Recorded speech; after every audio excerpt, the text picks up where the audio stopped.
Every day, I go to the streets, looking for wandering little beggars to approach.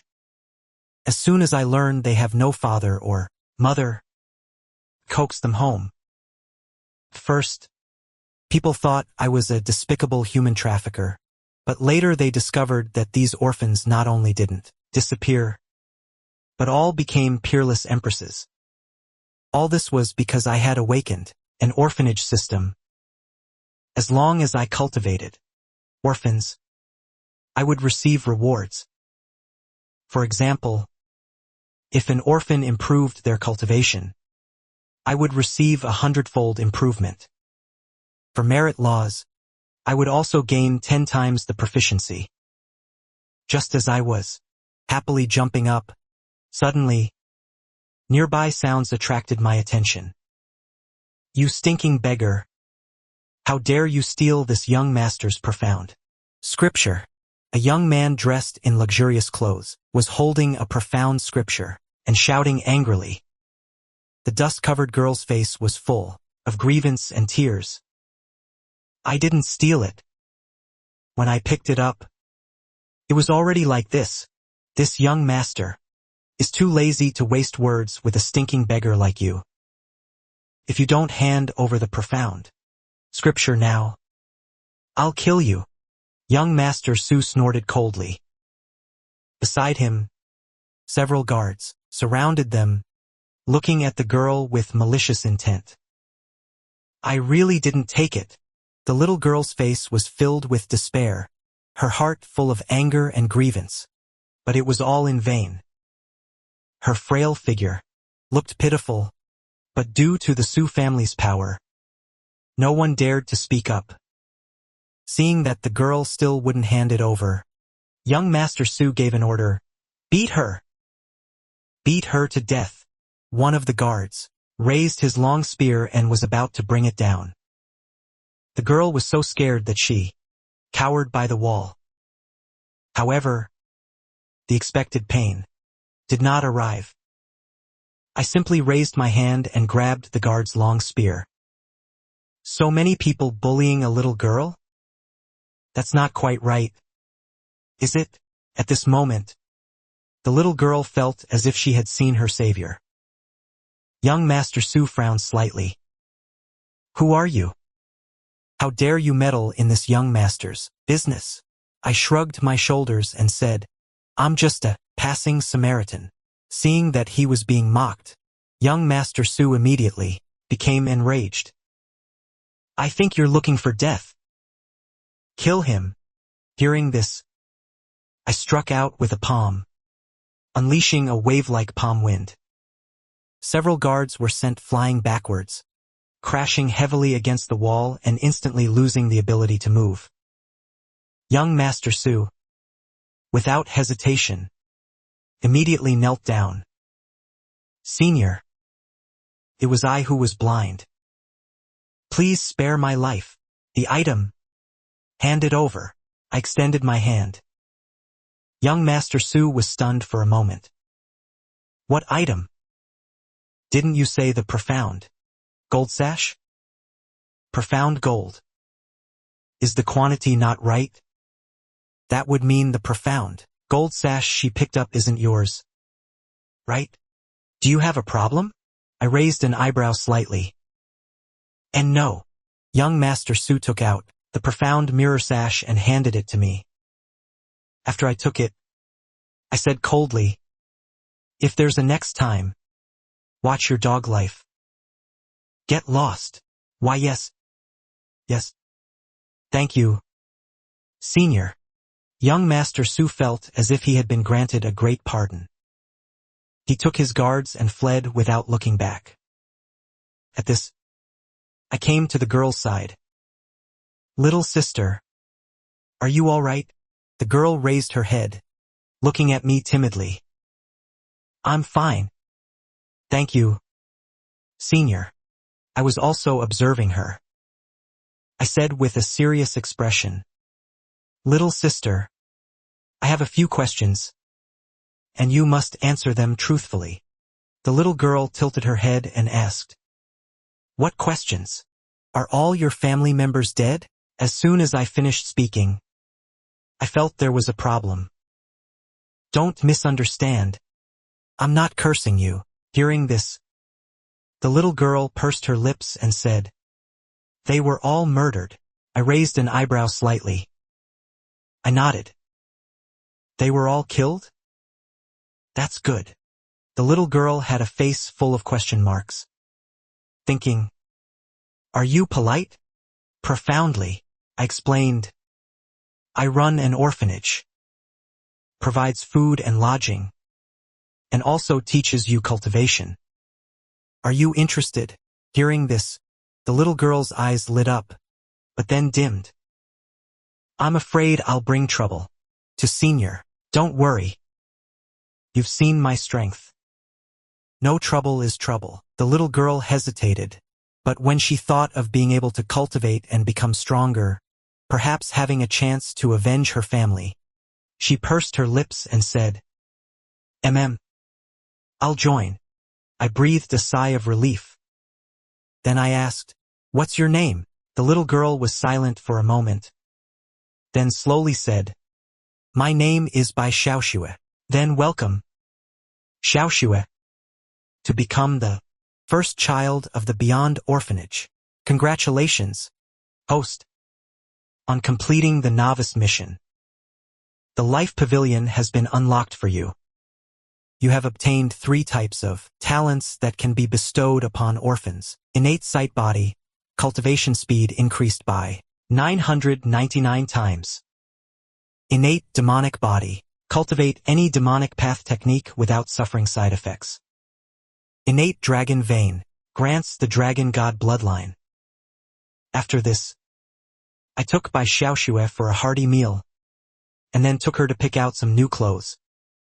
After everything was done, I was about to take by Xianxia back to the orphanage when thunder and lightning flashed in the sky.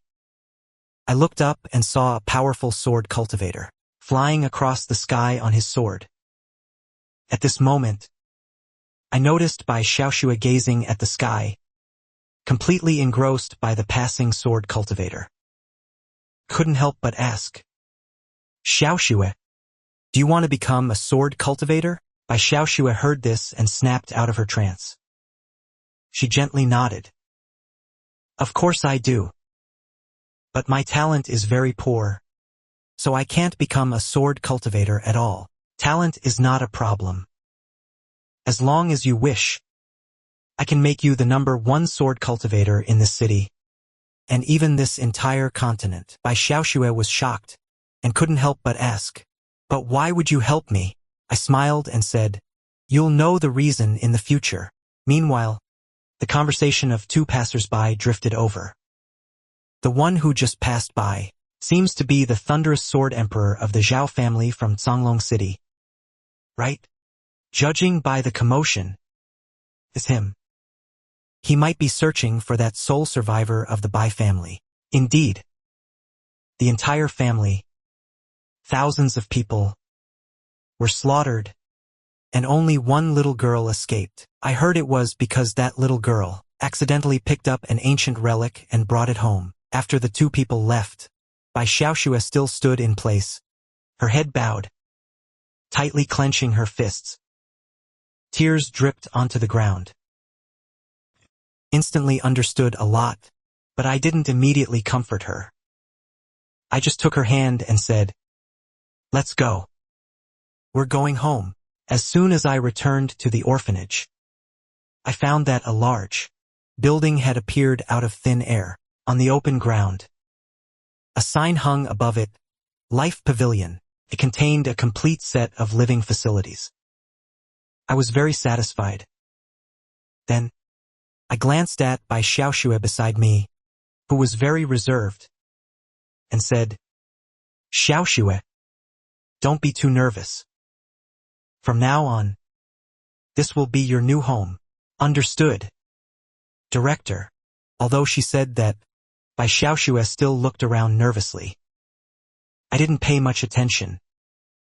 Looking at her dusty, dirty appearance, I said, Xianxia, you should go wash up first and change into some clean clothes. Then come find me in this room. I smiled as I looked at her. Later, I have something important to tell you. What I referred to was naturally bestowing talents. But to Bai Xiaoxue, the meaning changed slightly. Is he finally going to make a move on me? The girl pursed her lips.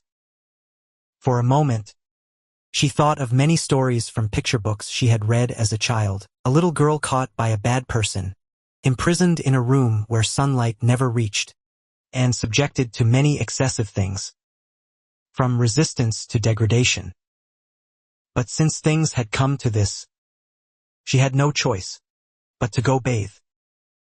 I waited in the bedroom.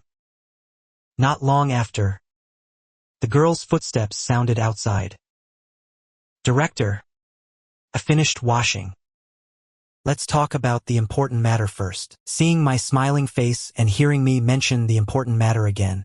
The matter of Bai Xiaoxue's suburban inheritance. It's really coming, isn't it? What is it? It's like this, actually.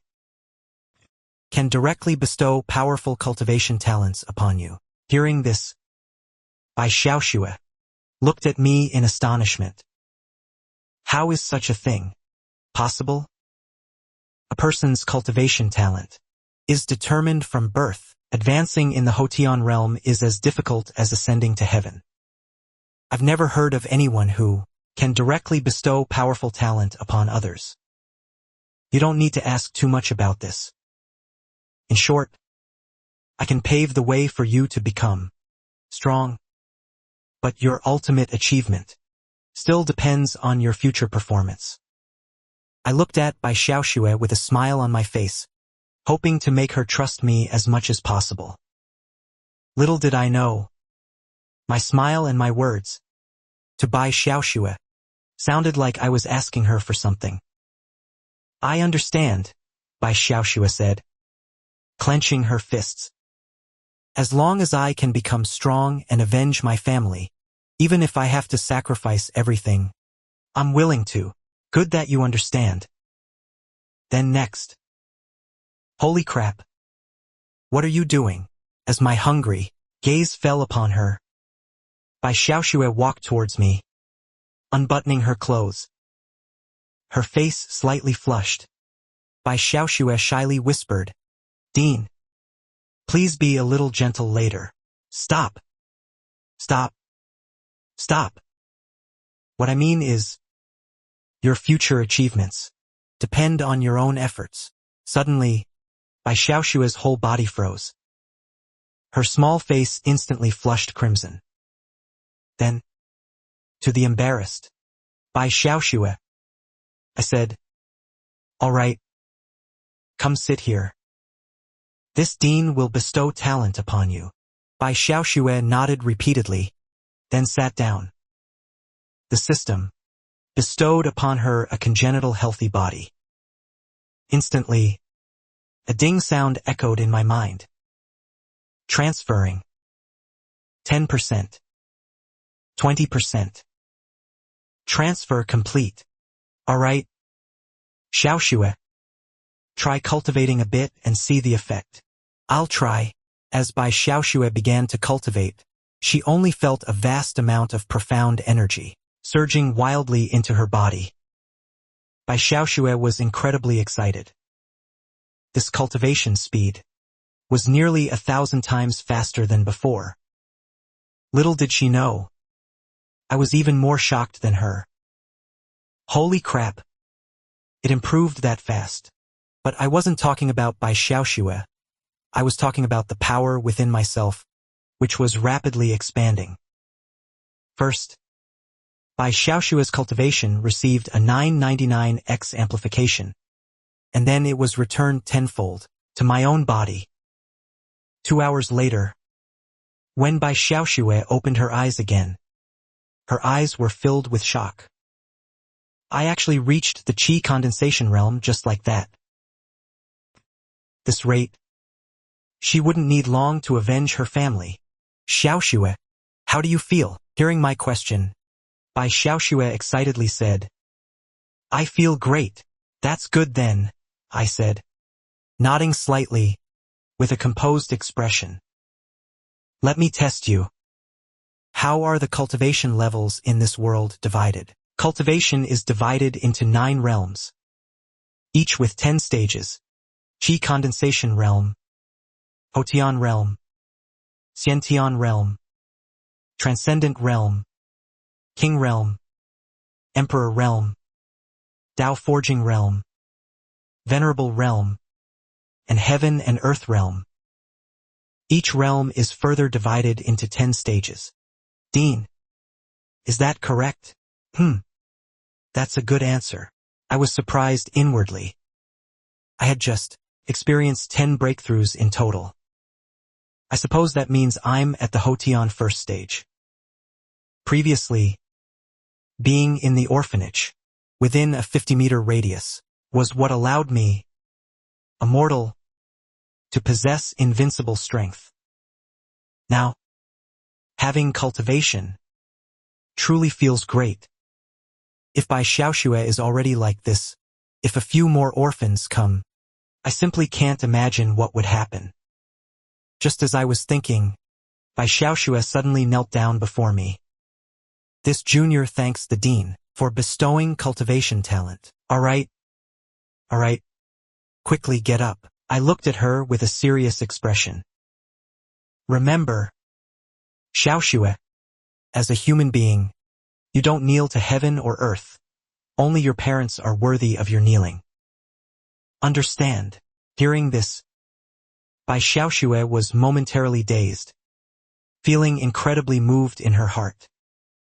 I understand, she said. I smiled and patted her head, saying, I don't ask for much. You just need to be happy.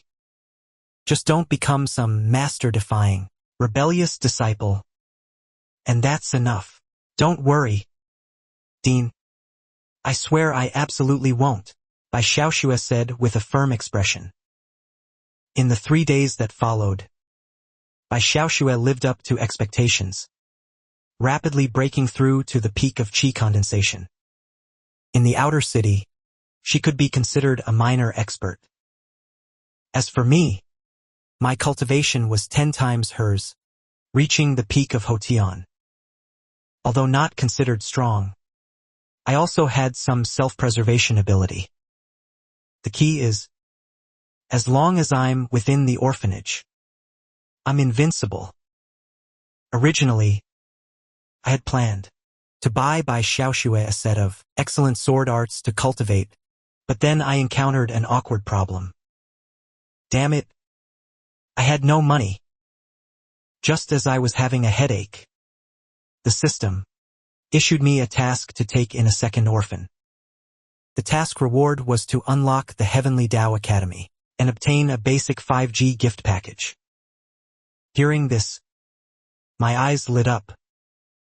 Isn't this like getting a pillow when you're sleepy? But soon, I had a headache again. Speaking of which, where was I going to find this second orphan?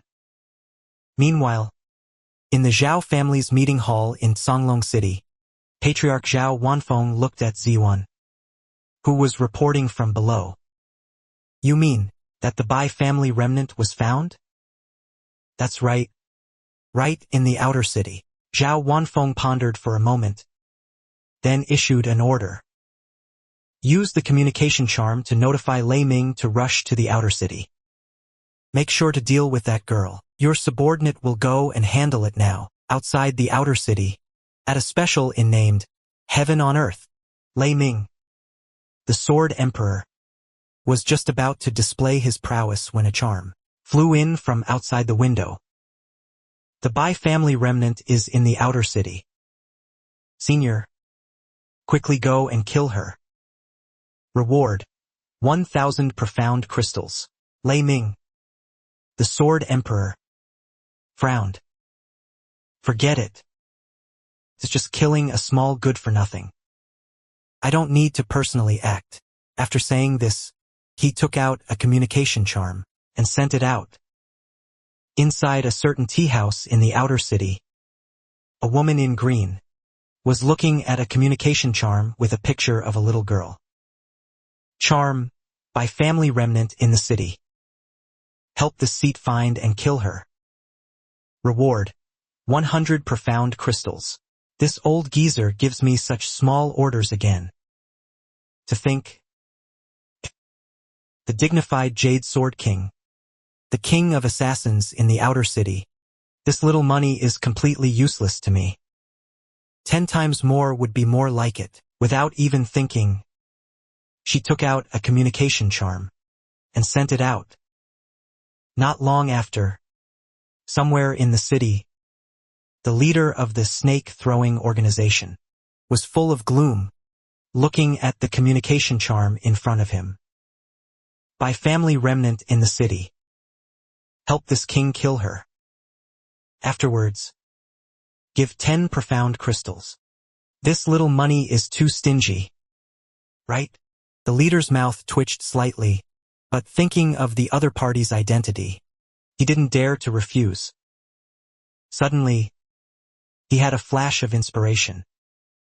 I've got it! Inside the outer orphanage. Bai Xiaoxue held a cheap iron sword in her hand, sweating profusely, methodically practicing her sword arts. Since she could cultivate, apart from doing chores or cooking, the rest of her time was almost entirely spent practicing sword arts. She could be said to be extremely diligent. Coupled with the 999x amplification, Bai Xiaoxue's sword arts were absolutely invincible in the qi condensation realm. Alright, Xiaoxue, stop for a bit. I walked over from a distance and handed her a dry towel. Look at you, all covered in sweat. Practicing sword arts is good, but don't tire yourself out. Bai Xiaoxue put away her long sword, her face full of determination, saying, It's fine. I want to become stronger faster. This way I can protect myself and not be a burden to the dean. Oh, Dean, the food at home is finished. I'll go buy some later. No problem, but remember to change your clothes before going out. I cleared my throat, pointing at her body. Bai Xiaoxue paused slightly, looked down, and instantly froze. Her face flushed like a peach. She ran off. But she hadn't walked far when she turned her head back in shame and anger, saying, Dean, you big bad guy. Bai Xiaoxue took a bath and changed into a new dress. Only then did she carry a basket out to buy groceries. When she returned, Bai Xiaoxue suddenly frowned, as if she had noticed something. Someone is following me. Could it be someone from the Zhao family has come? But the strange thing is, the person following is too weak in strength. It doesn't seem like someone sent by the Zhao family. Could it be a decoy? Meanwhile, behind Bai Xiaoxue, the 3 figures following her were secretly gloating. The little girl the leader mentioned should be her. We 3 intern assassins can finally become full members. This is great. And it's just killing a little girl with no cultivation. It's too easy. But as soon as the words fell, one of them looked as if he had seen a ghost. Wait. How did she disappear? Only then did they realize that the girl, who was still in their sight, had actually disappeared without a trace. How is that possible? She was just here a moment ago, just as the 3 of them were taken aback. Tender, yet cold female voice, like a ghost, rang out behind them. You 3. Are you looking for me? The 3 exchanged glances, and their reactions were swift. One of them immediately shouted, Hung Dao. Let's attack together. 3 against 1. The advantage is ours. As his voice fell, profound energy erupted from the 3, and each summoned their weapons, charging towards Bai Xiaoxue. Raising her spirit light sword, Bai Xiaoxue brandished the long sword in her hand. With just one strike, she instantly killed 2 of them. The last one, who tried to flee, also had his leg severed by her, falling to the ground and wailing incessantly. "Ancestor, spare my life. Spare my life. Why did you come to kill me?" Xiaoxua's face was filled with killing intent. The assassin quickly explained, "It wasn't me. I'm an intern assassin from the Blood Splatter Pavilion. Our leader sent us. He said if we killed you, we could become full members." "I see," she said. And Xiaoxua, with a flick of her hand, killed the assassin. "Is this the feeling of killing?" Xiaoxua looked at the blood-soaked ground. Although she felt a bit nauseous, there was more of an inexplicable excitement. But soon, a troubled expression appeared on her small face. "I actually got my skirt dirty. When I go back, the headmaster will be angry again." Outworld Orphanage.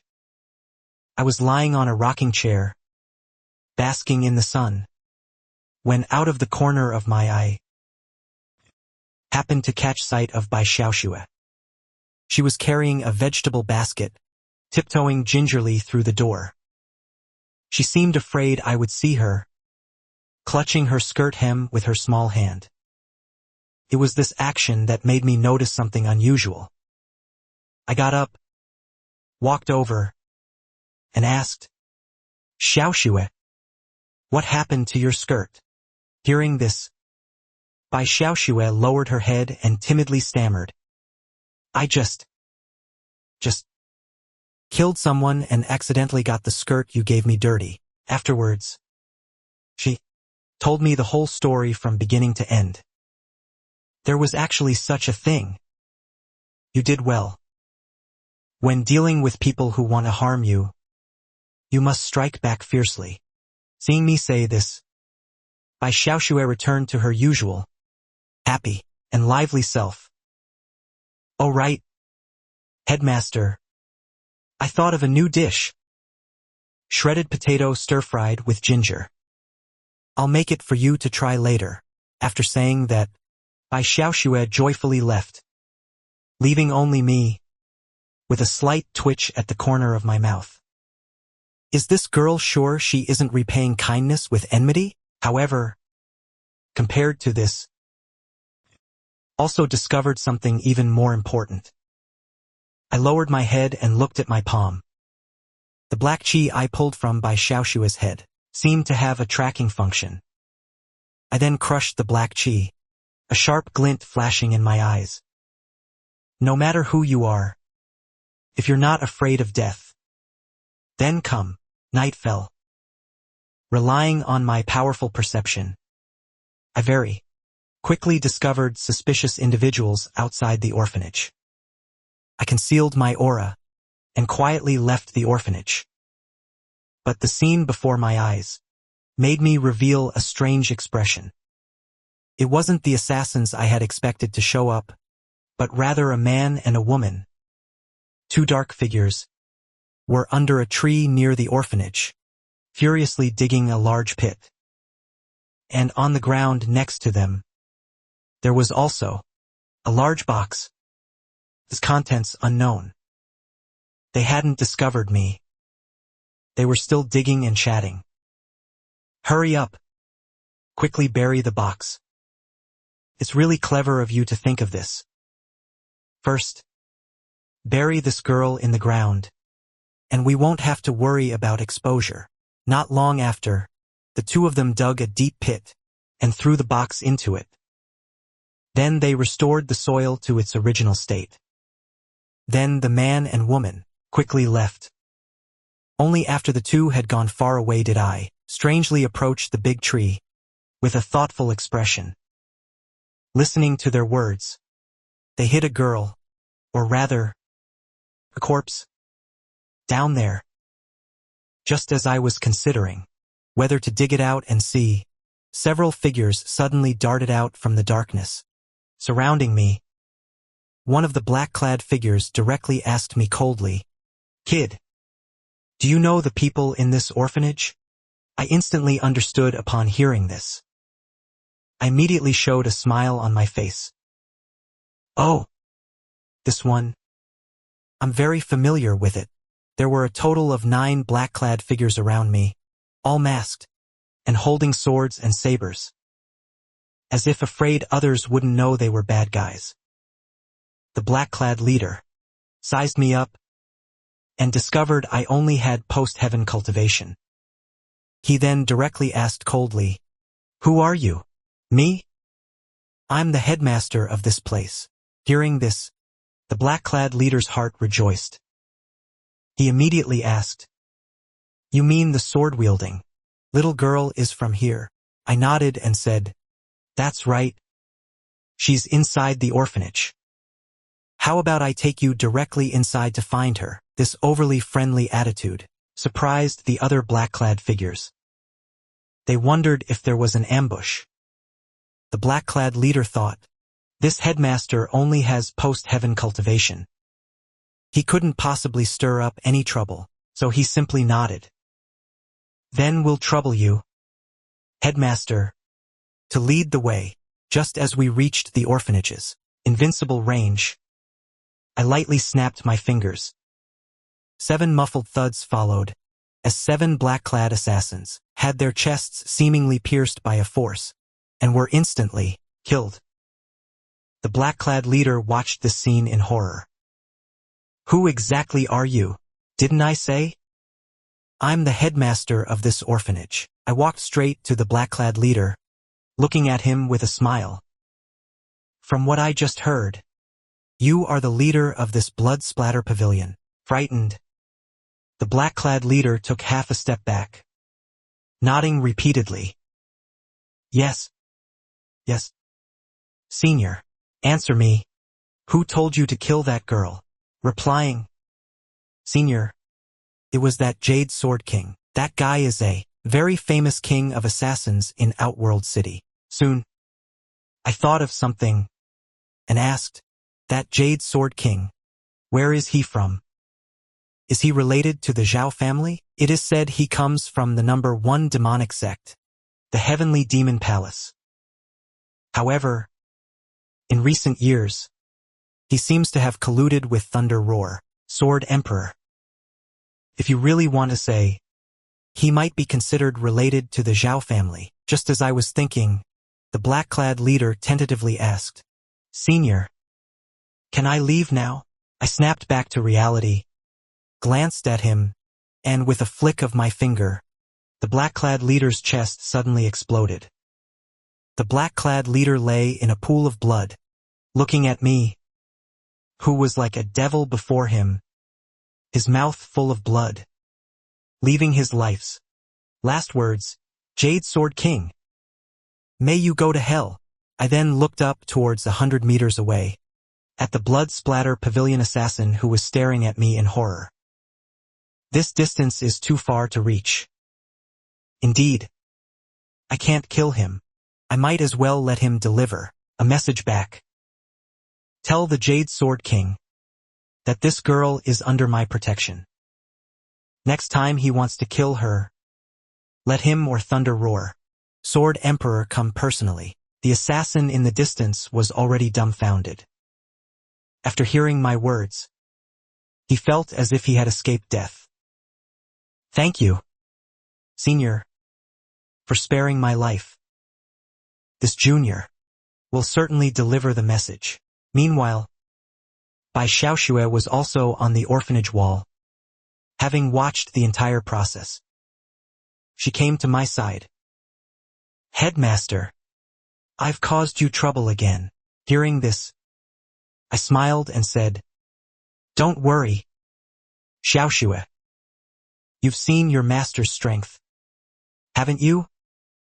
Even if Thunder Roar Sword Emperor, Qingling, or even the entire Zhao family were to mobilize, with me, the headmaster, protecting you, I guarantee they won't be able to harm you in the slightest." These domineering words made ripples appear in Xiaoxia's heart. "Thank you, headmaster." Then Bai Xiaoxue changed the subject and asked, "Should we deal with these corpses first?" "No hurry for that." I shook my head. My gaze fell on the big tree not far away, where they buried the corpse. "There's also an interesting matter waiting for us." Just as I happily jumped up, Bai Xiaoxue asked, puzzled, "What interesting matter?" "Just now, two strange fellows buried a box in front of our door." As I spoke, I had already dug out and opened the black box from earlier. Only then did I discover that the inside of the box was carved with many miniature array patterns, seemingly to keep the box ventilated. But what was most eye-catching was still inside the box. A small girl with purple hair, curled up. At this moment, the purple-haired girl inside the box suddenly sat up, shouted loudly, "You detestable guys! Even if I die, I still won't spare you." Bai Xiaoxue cried out in alarm, her small face pale with fright, and she even trembled when she spoke. Director. Teach this guy. He's come back to life." I shielded Bai Xiaoxue behind me and told the truth of the matter, truthfully, to the purple-haired girl.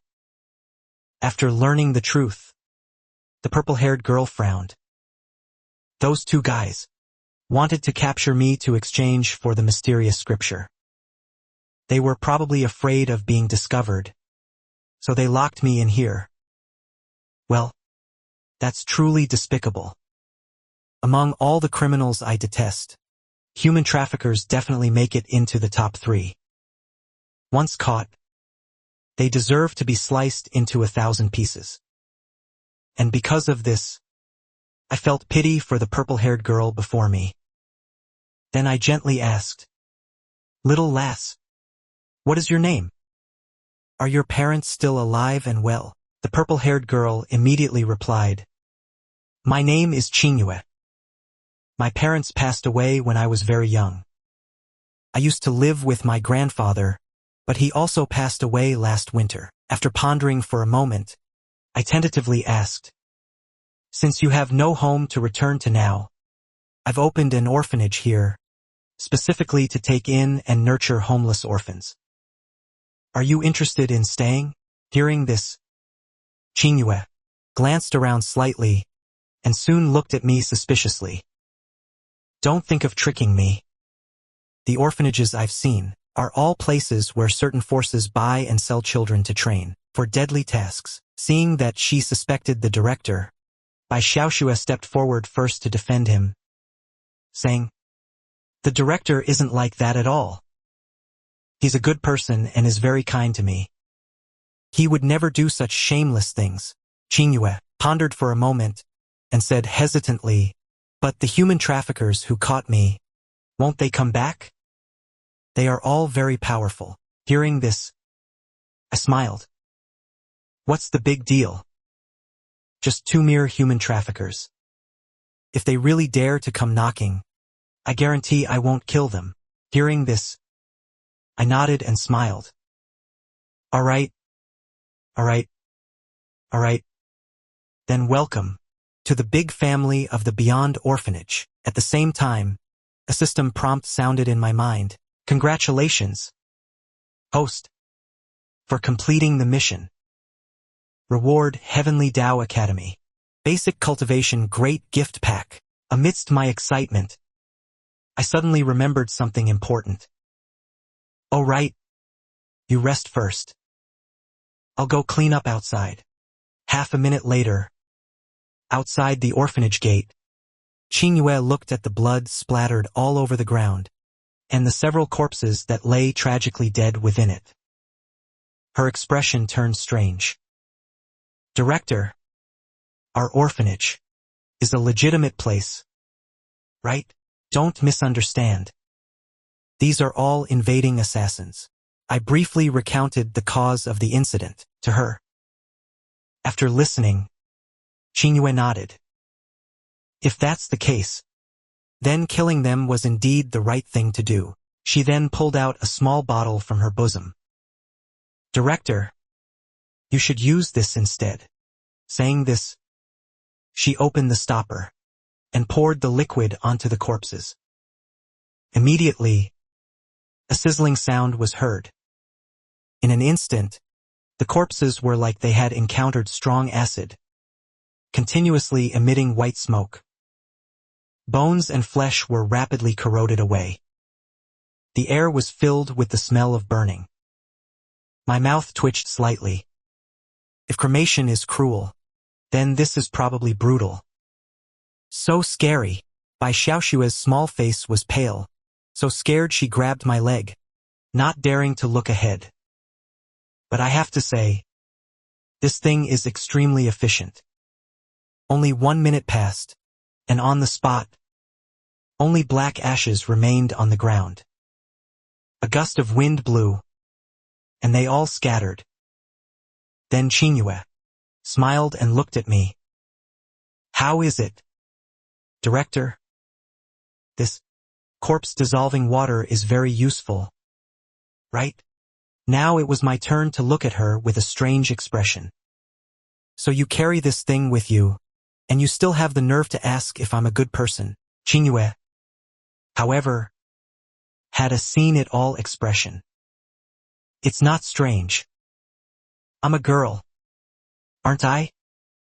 When one is out alone and needs to handle the aftermath, having something to quickly destroy corpses is also normal, right?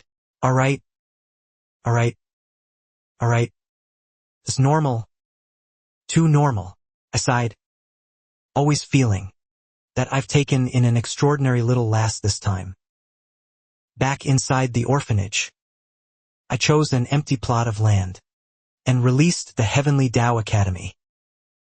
Heavenly Dao Academy, reading inside the academy, comprehension and learning ability increased by 10,000%. I then checked the 3 martial techniques rewarded. Earth Tier Top Grade Sword Technique, Severed Edge Sword Art. Earth Tier Top Grade Movement Technique, Traceless Falling Snow. Earth Tier Top Grade Divine Ability, Eye of Breaking Delusions. After reading them, I almost cried out in surprise. Good heavens! They were actually 3 top-tier Earth-level martial techniques. Just then, a system prompt sounded. Cultivation Mission. Help Bai Xiaoxua comprehend sword intent. Help Xianxia forge her innate demonic energy.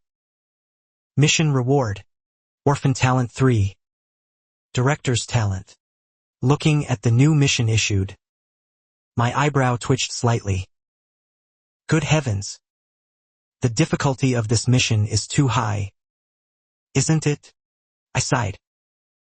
But then again, this Xianxia is actually a demonic cultivator.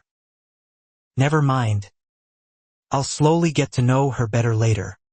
As soon as I left the room, I saw Xianxia cleaning the courtyard, while Bai Xiaoxua was squatting by the pond washing vegetables. Seeing me walk over, Bai Xiaoxua looked up and smiled. Director, you're awake. I'm about to prepare lunch now. I looked at them, cleared my throat and said, you all come over first. I want to impart 3 excellent martial arts to you all. As soon as they heard there were martial arts, Xianxia was fine, but Bai Xiaoxua impatiently ran over. That's great. What level are they? Yellow tier? Or perhaps profound tier? Xianxia, who was nearby, was very calm. The reason was simple, because she had already learned several martial techniques, and all of them were Earth tier low grade. Just then, I smiled mysteriously. It's not profound tier. Instead, they are 3 Earth tier top grade martial techniques. As my words fell, the 2 girls froze on the spot. What did you say, Director? You're not joking, are you? Seeing that the 2 girls didn't believe me at all, I directly handed out the 3 books. Half a minute later, they each held a book, their mouths agape in shock. This is actually truly Earth tier top grade martial arts. Xianxia looked up at me incredulously and asked, Director, Where did you get these from? I said with a faint smile. Don't worry about the origin of these martial arts. In short, they are legitimate. You just need to cultivate with peace of mind. This made by Xianxia very apprehensive, repeatedly shaking her head and saying, No, Director, I can't accept these 3 martial techniques. They are simply too valuable. In response, I smiled faintly, patted her shoulder and said, You're being too polite again. Aren't you? From now on, we are family. What does value matter then? I say, Xianxia, you are destined to become the #1 person. You can't just cry at every turn. I won't cry. Hearing my words, Bai Xiaoxue obediently wiped away her tears, and her gaze also became more determined. She had already decided in her heart that, after avenging her family, she would dedicate everything to the director, to repay this supreme kindness. At the same time, a system prompt also sounded in my mind. System prompt. By Xiaoxua's favorability has exceeded 30. Current, 57. You will randomly attain 1 director's talent. Congratulations on obtaining director's talent. Aura of the Scoundrel. After release, it will make you look very formidable. After reading the effect, my mouth twitched slightly. Is this talent for real? Can only scare people, but cannot harm people. And Qingyue, who was nearby, after reading it, asked somewhat curiously, Director, I just arrived. Are you sure you want to give it to me?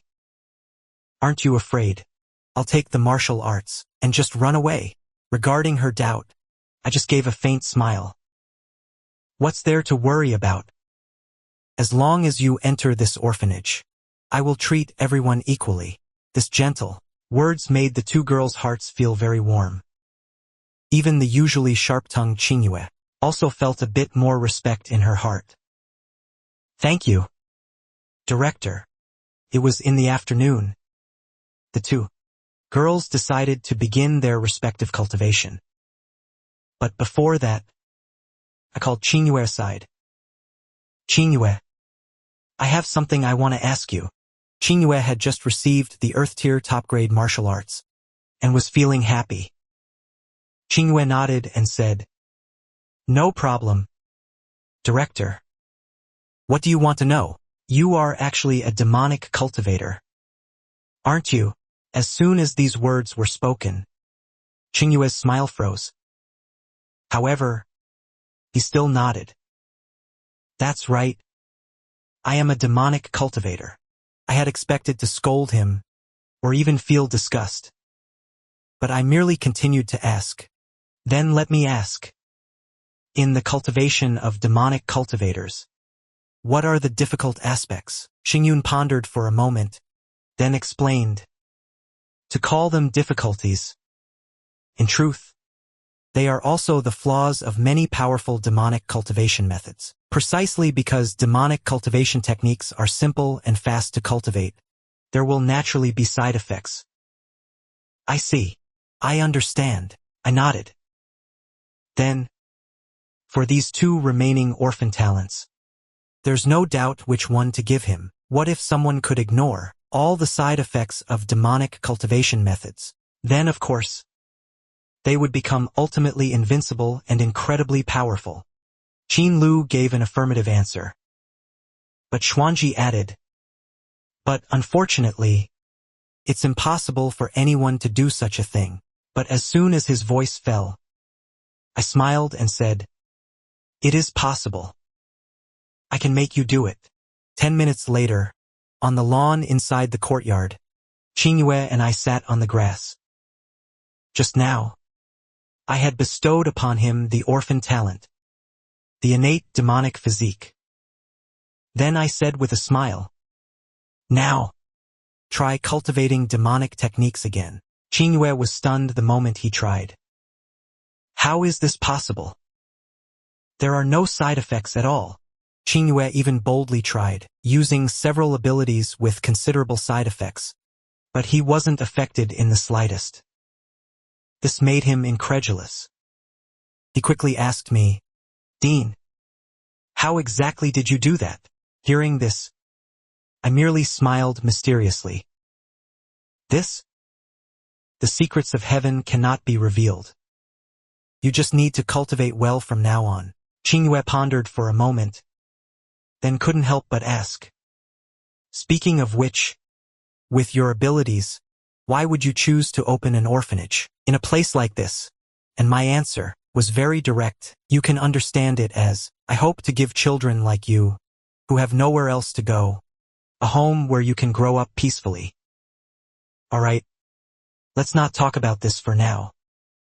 I heard that you demonic cultivators all need to cultivate your natal demonic chi." Xianxia thought for a moment, and sighed softly.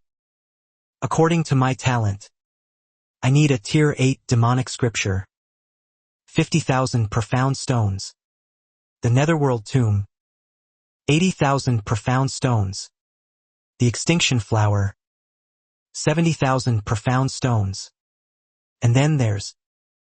"Stop. Stop. Stop. Don't say any more. The more I listen, the more my wallet hurts. In terms of purchasing power, one profound stone is equivalent to 1,000 RMB. This is simply an astronomical price. Meanwhile, outside a certain merchant guild, the Jade Sword King, clad in a light green dress, tossed the spatial ring in her hand to the two people in front of her. Inside are 150,000 profound stones. You can count them yourselves to see if anything is missing." The pair of black-clad man and woman in front of her excitedly took the ring. "No need to count. We trust Senior Jade's luck." Hearing this, the Jade Sword King snorted lightly and said, "Now, can you take me to see the person? Let me make one thing clear first. If I find that you lied to me, or if the person is dead, you should know the consequences." Her words were filled with killing intent, making the two shiver. They nodded repeatedly and said, "Senior, rest assured. The target is definitely alive and kicking." Not long after, the two led her to a large tree at a street corner. The black-clad man smiled and said, "Senior Jade, the little girl is right below here." The black-clad man grinned. He and his companion picked up shovels and started digging on the spot. They dug a pit a full 3 meters deep, but still saw nothing. The Jade Sword King's expression gradually darkened. "Don't tell me you can't find her. I guarantee this pit will be the burial ground for both of you." But a few minutes later, the pair of black-clad individuals had dug a large pit 5 meters square, yet still hadn't found the previously buried box. And the Jade Sword King's patience had been completely exhausted. In her hand, a common sword, light as jade, appeared.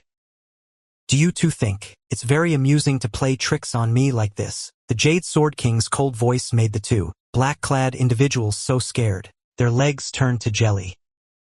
I swear, Senior, we really did capture the person and lock her in a box, burying her right under this tree. Someone must have.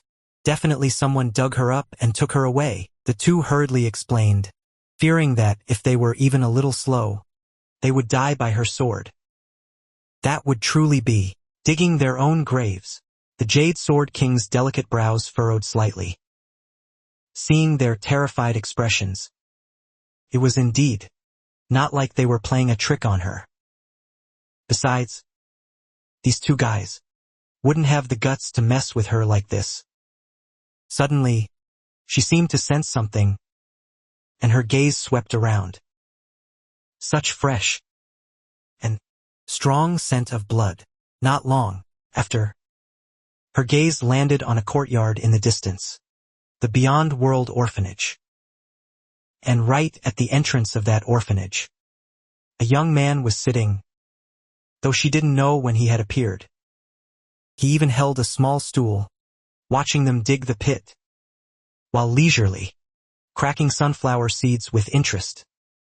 Perhaps it was a woman's sixth sense that made her walk over, intending to check out this beyond-world orphanage. And the two people in the pit also jumped out and quickly followed, hoping that things would take a turn for the better.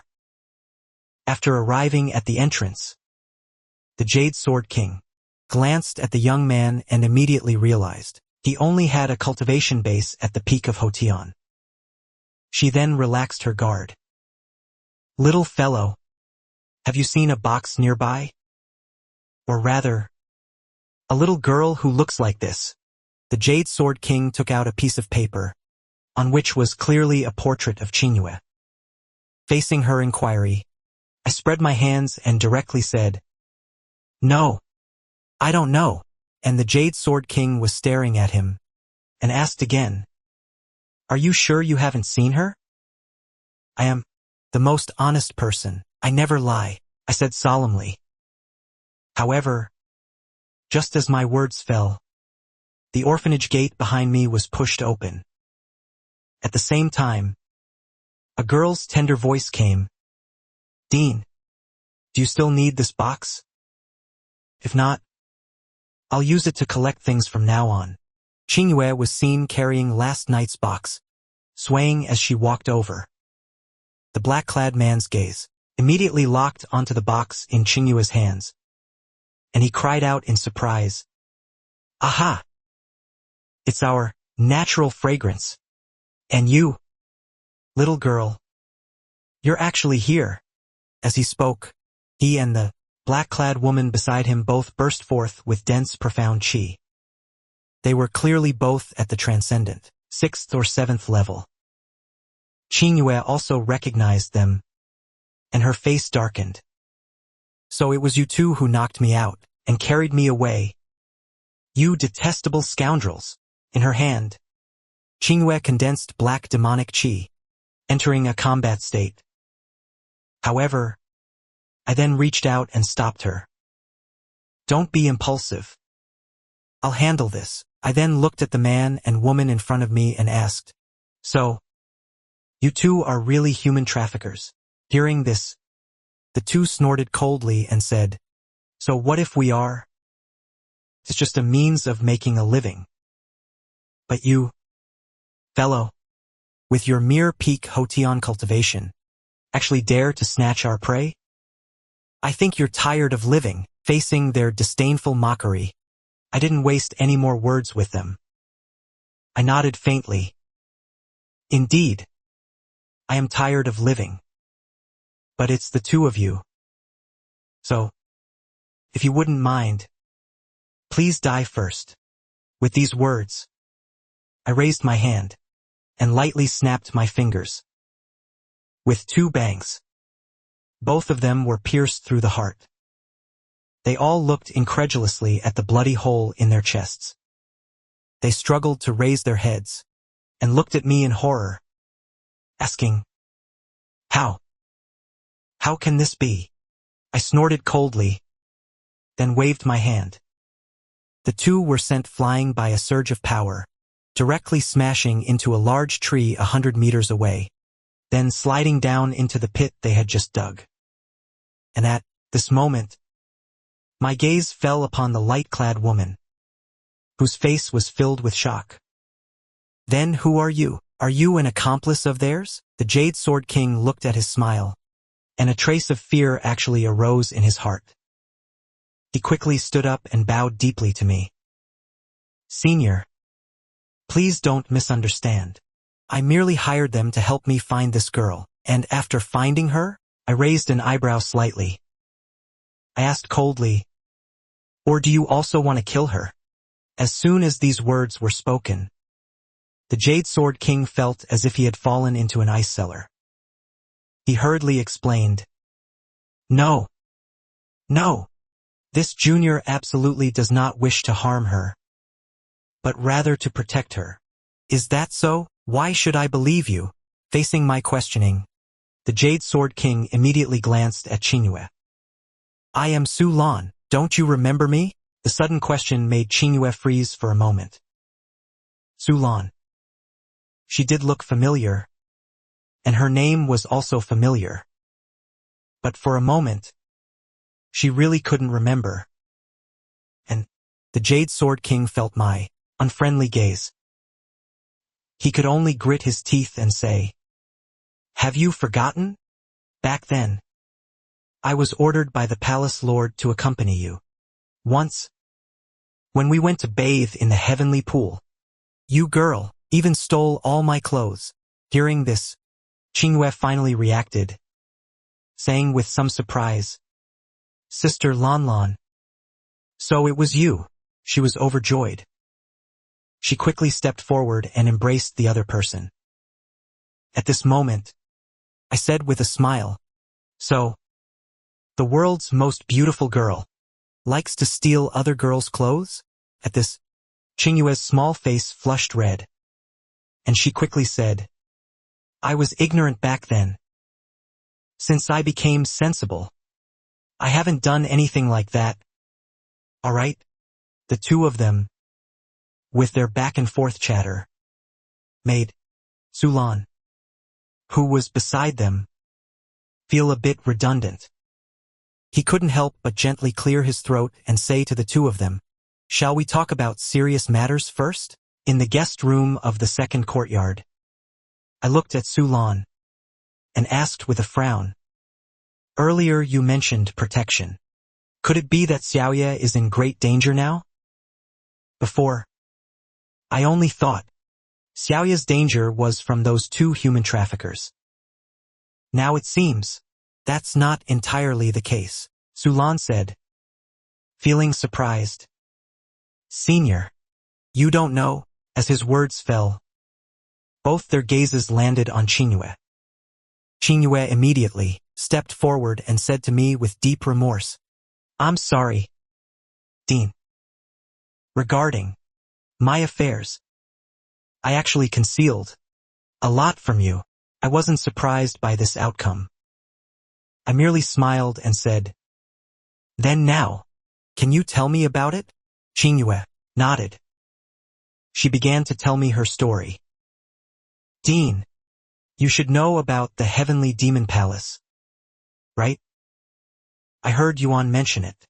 That former #1 demonic sect. The leader of those assassins mentioned it a few days ago. It seems to be where the Jade Sword King came from. Speaking of which, I actually didn't know that the Jade Sword King was right in front of me at that moment." Xianxia pursed her lips and said, "My grandfather is actually the lord of the Heavenly Demon Palace, and I am the heir to the Heavenly Demon Palace." "That powerful?" I was startled. Couldn't help but ask, "Then why have you fallen to this state?" Mentioning this matter, Xianxia showed a look of sadness. She clenched her fists and said, "Because my grandfather was betrayed by his disciple and was cruelly harmed by him. Later, he also, under the guise of protection, placed me under house arrest. In reality, he just wanted to legitimately obtain the power of the palace lord. Fortunately, a senior couldn't stand it and helped me escape from the Heavenly Demon Palace." Su Lan, who was beside her, sighed and added, "The people in the palace generally believe that the old palace lord was injured and went off to make a fortune. This is simply that fellow's nonsense. I personally saw him lay a murderous hand on my grandfather." Xianxia gnashed her teeth and said coldly, "Yet before that, grandfather had always been so good to him. I never expected him to be such a heartless scoundrel." From her agitated tone, one could hear the extent of her inner rage. At this moment, Su Lan couldn't help but ask, "I'm more curious about what you did before you left. You didn't see how frantic that palace lord is now. He has even ordered to find you by any means necessary." Although controlling Xianxia is important, it shouldn't make him so frantic, unless he did something that touched upon the other party's core interests. Regarding this, Qin Lu let out a cold snort. It's nothing much. Just took some things.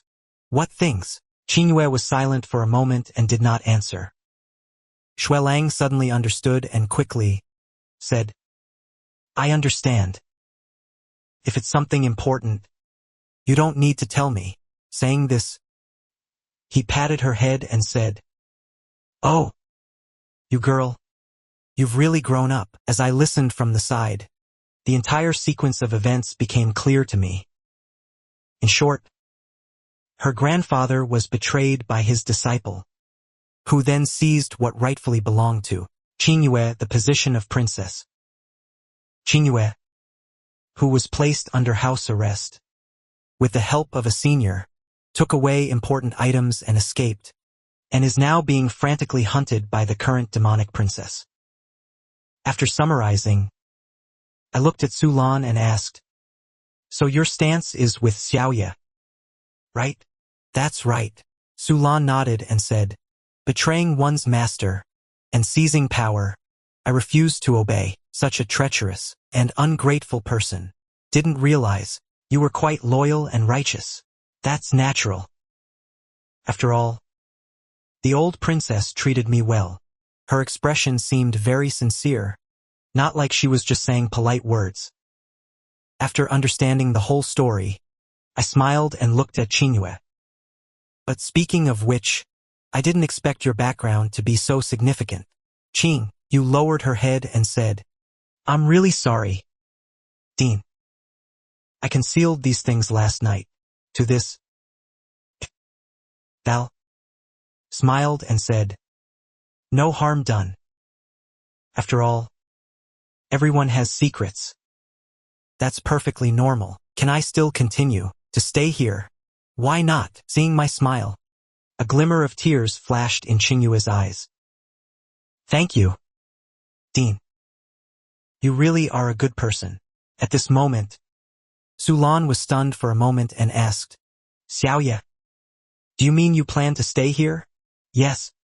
This is also Grandpa's last wish. Qingyue nodded and explained, He said he once divined that I would meet my true love here, and in the future, there would be a chance to help me reclaim the demonic palace. Hearing this, my mouth twitched slightly. Wait, is she talking about me? But then, I shook my head. My age and Xiaoya's age weren't suitable.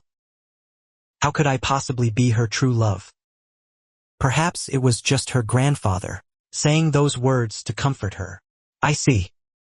I understand. Sulan glanced at me and said with a smile, Moreover, with the senior here, your safety will also be guaranteed. It's indeed a good choice. Then, Xianxia, why don't you stay here too? I'll pass. Sulan shook her head, stroked her face, and smiled. Seeing that you're fine, I'm relieved. Later, I plan to return to the demonic palace and strive to break through to the king realm as soon as possible. At that time, in your name, I will first organize some people within the palace who are still loyal to Princess Xiaoya. When you reclaim the demonic palace in the future, we can also provide you with some assistance. Her words and plan deeply moved Qingyue. But then she frowned. But this way, Xianxia, you'll be very dangerous. Sulan said clearly, Everything I have was given by the old princess.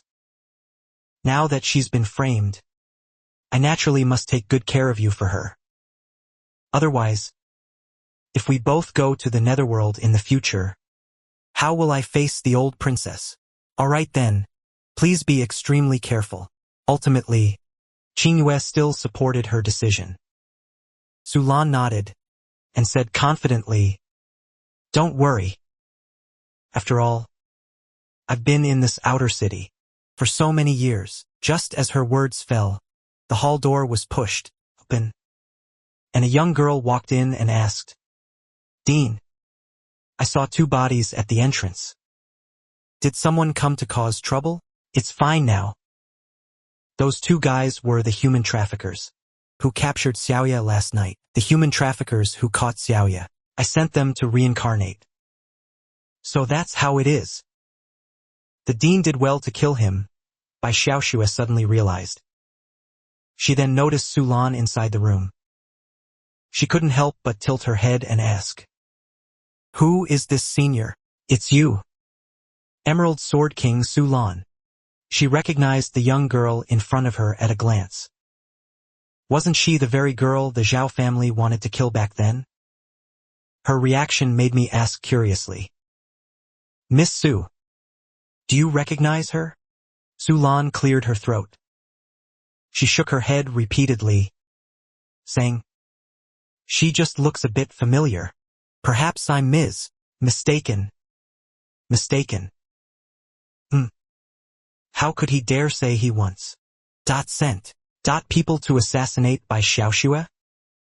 It seems the senior in front of him is exactly the one mentioned in the Blood Splatter Pavilion's message. Bai Xiaoxue's protector. The one who instantly killed their leader. After that, he decisively changed the subject. "Oh right. Recently, the city hasn't been very peaceful. Everyone must be a bit careful." I pondered for a moment and asked, "Is it because of the rumored treasure?" Su Lan nodded, took a deep breath, and said, "Yes. Indeed. It is said that it can grant one the opportunity to become an emperor." This information was quite shocking. Qingyue, as well as Bai Xiaoxue, both had their eyes light up. One must know, even looking across the entire continent, emperor-level experts haven't appeared for many years. I became even more interested. I asked curiously, "Can you tell me specifically what's going on with this treasure?" Immediately, the three of them all looked at Su Lan about this matter. How should I put it? Su Lan pondered for a long time. She slowly explained, "According to what is said, initially, people from the Blood Fiend demonic sect were frantically chasing a guy. It was precisely that person who held the treasure that could allow one to become an emperor.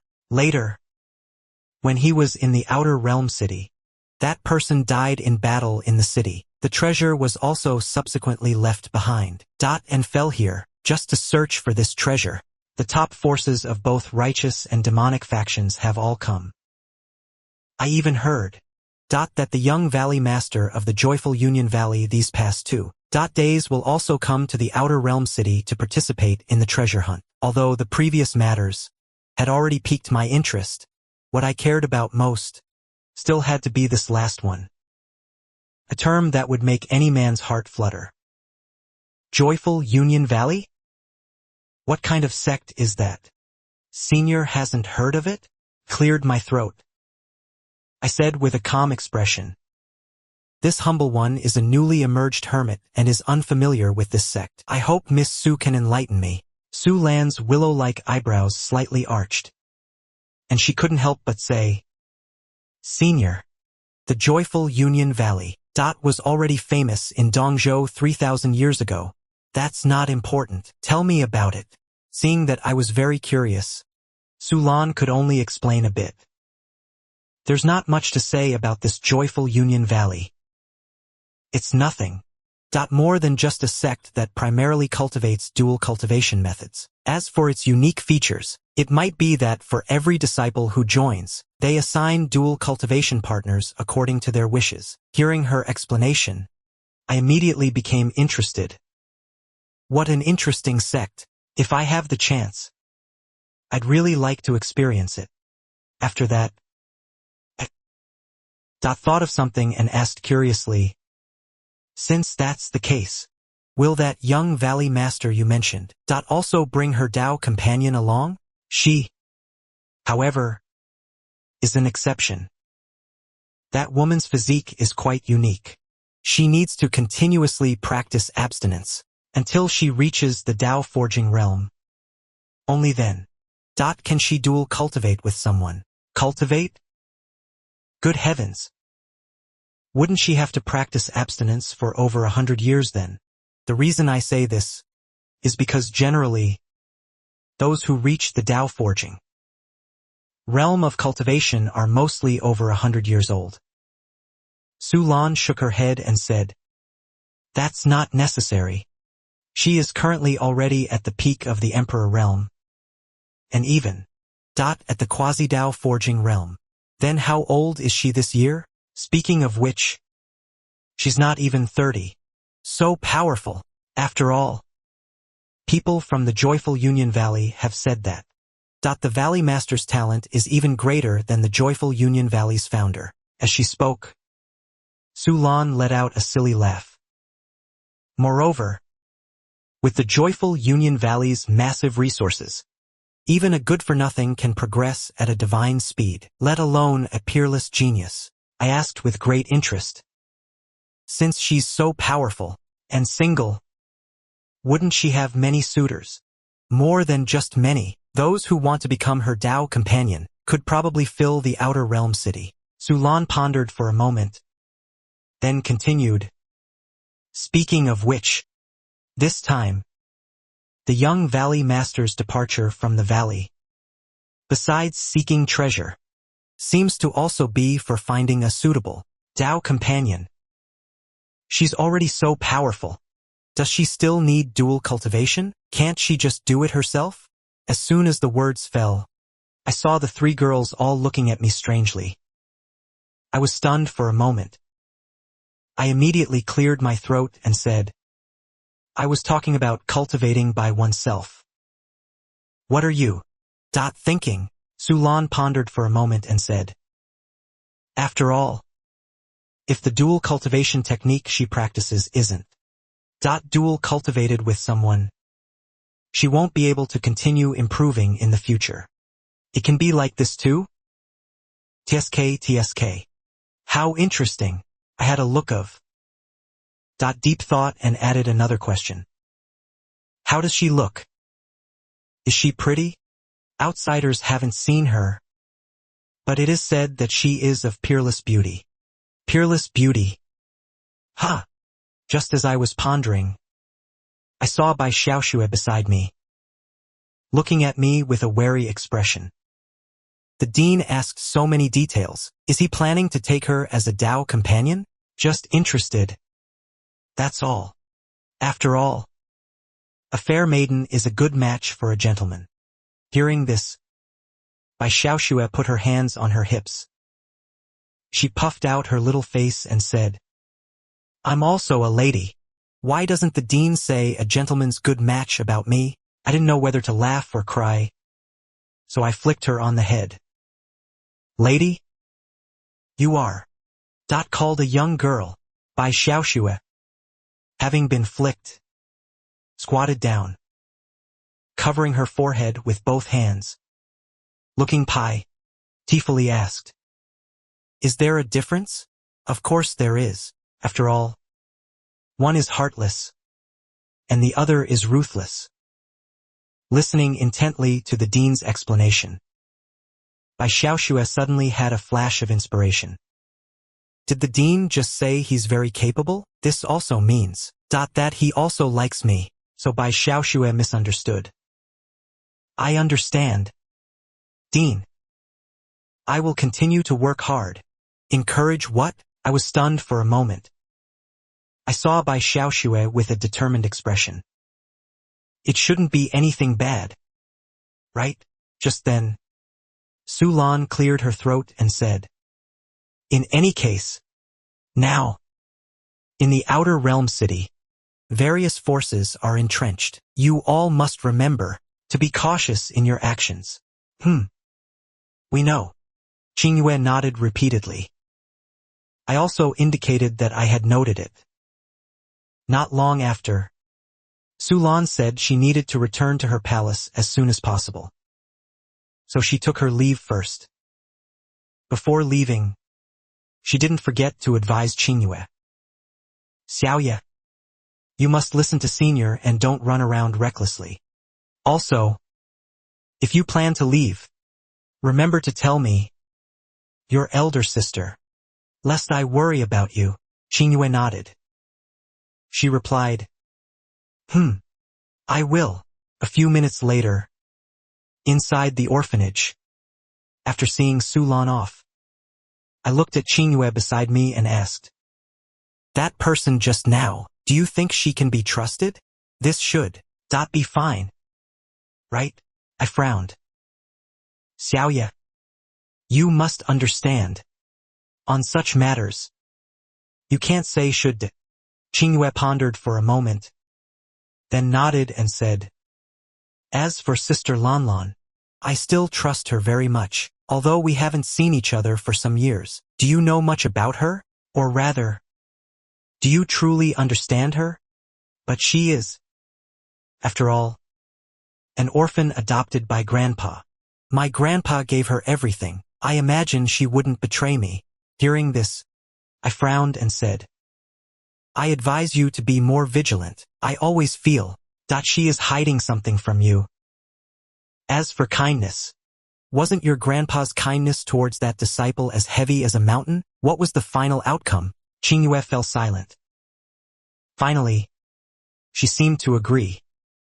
Now that she thought about it, among those who betrayed the heavenly demonic palace, a considerable portion were all grandpas. People he had once shown kindness to. She pursed her lips, nodded, and said, "I understand. Dean, I will be careful." "That's good then. From now on, just live here in peace. You cultivate well. Strive to one day personally take back the heavenly demonic palace." I definitely will." Xianxia's voice was filled with determination. A sharp glint flashed in her eyes. "I will not only take back the heavenly demonic palace, but also make every betrayer, all pay, the most painful price." In the blink of an eye, a month had passed. After the two girls' continuous efforts, the improvement is quite significant. "Big brother, do you know where the city's largest auction house is?" My thoughts were interrupted by a voice next to me. I turned to look and saw a lowly in black, wearing a bamboo hat that concealed her appearance. She was asking me, Hey, are you asleep?" She bent at the waist, and her small hand waved in front of me. I snapped back to reality. I pointed in a direction and said, 300 meters east. Turn right. Walk to the end. Turn left. Follow the main road for 3 kilometers. Then turn right. And you're there. Turn right. Turn left. The lowly in black counted on her fingers, clumsily trying to remember. Finally, she smiled and patted my shoulder, saying, "I got it. Thank you, big brother." Only after she quickly left did I rub my shoulder. I stared oddly at the young girl who was gradually disappearing into the crowd. This little lass wasn't tall, but her strength was truly considerable. I could tell she was just greeting me, but she patted my shoulder so hard it hurt. She was practically a super strength girl. Meanwhile, inside the orphanage, Xiaoxia and Xianxia were sparring. Ever since they learned about each other's pasts, they cherished each other and quickly became bosom friends. After a round of combat, Xianxia ultimately lost by a single move. "No more. No more. Xiaoxia, you're too much of a monster." Xianxia was utterly dejected, directly giving up the struggle, and plopped down onto the grass. In this past month, her cultivation had jumped from Hotian 3rd stage to Hotian 7th stage. She originally thought this speed was terrifying, but Xiaoxia, on the other hand, went straight from Hotian 2nd stage to Hotian peak, which was quite a blow to her. At this moment, Xiaoxia put down her sword and smiled, saying, "Xiaoya, you're also very powerful. You almost managed to draw with me this month." However, only Xianxia knew that. She relied on the talent I bestowed upon her, and throughout, depended on demonic cultivation methods with terrifying side effects, to barely manage to fight above her level. From her perspective, Bai Xiaoxue, even if placed among the major powers now, would definitely be a top-tier genius. Regarding her comfort, Qingyue sighed and said, I really don't know what immortal pill the head gave you. I heard you've only been cultivating for less than 2 months in total. Yes. That's all thanks to the head's blessing. Originally, my talent was very poor. Alright. I'm defeated. Facing Bai Xiaoxue, Qingyue's inner pride had been shattered into glass shards. Things had come to this. It seemed the only way was to quickly acquire a life-bound spiritual artifact, to have a chance to catch up to her. Just then, she instead saw Bai Xiaoxue looking somewhat dejected and couldn't help but ask, What's wrong? Do you have something on your mind? Bai Xiaoxue pursed her lips and said, Because recently, I haven't been able to complete the task the head assigned, so I feel I've let down the head's expectations. Qingyue asked curiously, The head? What did he ask you to do?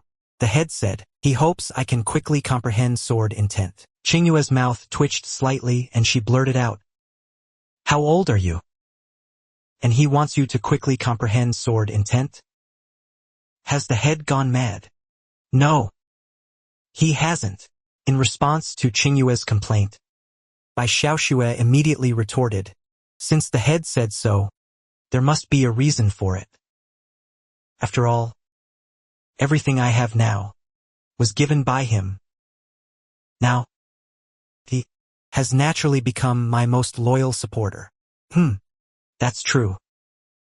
The head is indeed very powerful. Qingyue pondered for a moment, then suddenly thought of something and said, However, if you really want to comprehend sword intent with your talent, you could try going to a certain place. What place? Just outside the city's eastern suburbs. There's a place called Juejian Valley, Absolute Sword Valley.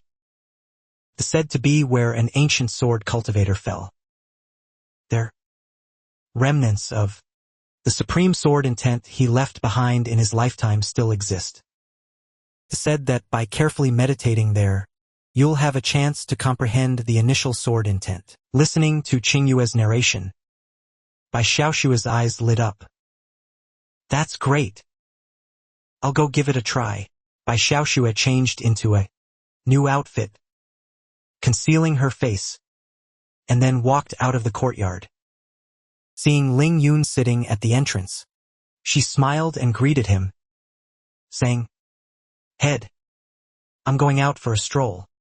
Ling Yun glanced at Bai Xiaoxue. At first glance, he almost didn't recognize her. He then nodded and said, Remember to be careful. Don't get targeted. Recently, they occasionally went out, and Ling Yun had gotten used to it. Although going out carried some risks, they weren't being coddled. They couldn't stay cooped up in the orphanage forever. Ultimately, they still had to face dangers. Only then could they truly grow. I'll be careful. Bai Xiaoxue waved her hand and skipped out. Due to the news of the treasure, the central streets of the outer realm city were bustling, with people gathered from various factions and rogue cultivators. Bai Xiaoxue, however, didn't care about any of this. She moved through the crowd, her mind constantly on Juejian Valley. I wonder what it looks like? Can it really help me comprehend sword intent? Her heart was filled with anticipation. If I succeed today, I can go back and ask the head for praise. Of course, it also brings me a step closer to my revenge. However, Bai Xiaoxue was so lost in fantasy that she forgot she was still walking on the street and accidentally bumped into someone head-on. She instantly snapped back to reality and quickly bowed in apology. I'm so sorry. I was just spacing out. And when Bai Xiaoxue looked up, she was instantly stunned. what met her eyes was a woman in a white dress, wearing a bamboo hat, which, beneath it, even had a veil covering her face. She possessed an ethereal aura. But what was most striking was her exquisite figure that even Xianxia envied, especially the perfect curves of her chest. No wonder my head felt so soft when I bumped into it just now. By her side, there were also 3 pairs of men and women in white robes. Seeing Xianxia bump into someone, they all frowned. Where did this wild duckling come from? One of them was about to scold her, but was stopped by the white-robed woman's outstretched hand. Seeing this, the few people immediately backed off and respectfully bowed to her. The white-robed woman knelt down, looked at Xianxia in front of her, and gently said, "Little sister, you're not hurt, are you?" The woman's voice was like heavenly music, and very gentle, giving one the feeling of bathing in a spring breeze. Xianxia quickly shook her head and smiled. "Thank you for your concern, elder sister. I'm fine, That's good." The white-robed woman patted her head. She had always been very fond of children. Besides that, this little girl in front of her gave her a special sense of familiarity. Suddenly, a hawker's cry came from nearby, "Candied haws! Sweet and crispy candied haws!" The white-robed woman immediately stood up and waved at the hawker. Give me 3 skewers. All right, that'll be 3 coins in total," he said, and the hawker took down 3 skewers, smiling as he handed them to the white-robed woman. The latter raised her hand, and a piece of profound jade flew out from her sleeve, floating in front of the hawker, startling him. "I don't have silver. Use this." The hawker's eyes lit up. After receiving the profound jade, he repeatedly kowtowed and knelt. Thank you, esteemed one." Such a piece of profound jade is enough for him to go home early and improve the meals for his wife and daughter. After the hawker excitedly left, the white-robed woman held the candied haws and offered them to Xianxia, gently saying, "These are for you." Xianxia paused, then pursed her lips and said, "Elder sister, I'm already an adult. Candied haws are for children." Looking at the candied haws in front of her, she fell into deep thought. 3 seconds later, Xianxia took 1 skewer in each hand and happily exclaimed, "So delicious! Thank you, elder sister. There's still 1 skewer left. I can't hold any more. So elder sister, you can have it." "Oh, all right." The white-robed woman sighed softly, seemingly very reluctantly accepting it. "Well, little sister, you eat first. I have something else to do, so I'll be leaving now. Goodbye, elder sister." Xianxia also remembered that she still had important business to attend to. She needed to hurry to Absolute Sword Valley to comprehend the suggestion. Such an important matter, how could it be delayed by mere candied hawthorns? But they really are delicious. Xianxia set off, eating as she went. Behind her, Xianxia looked at the few people beside him. His voice also became much colder. "We set off too. Continue to track the whereabouts of that treasure." As the young valley master of Hahuan Valley, this was his first time being unable to participate in a major sect mission. This was also Hahuan Valley's test of his years of cultivation. As for the people accompanying him, among them, there were no top-tier experts. Their main purpose was to follow him and handle miscellaneous tasks. His goal this time was precisely the city beyond the realm, the treasure that countless people yearned for. And he had already grasped the location of the person with the evil treasure. This treasure was something that Hahuan Valley was determined to obtain.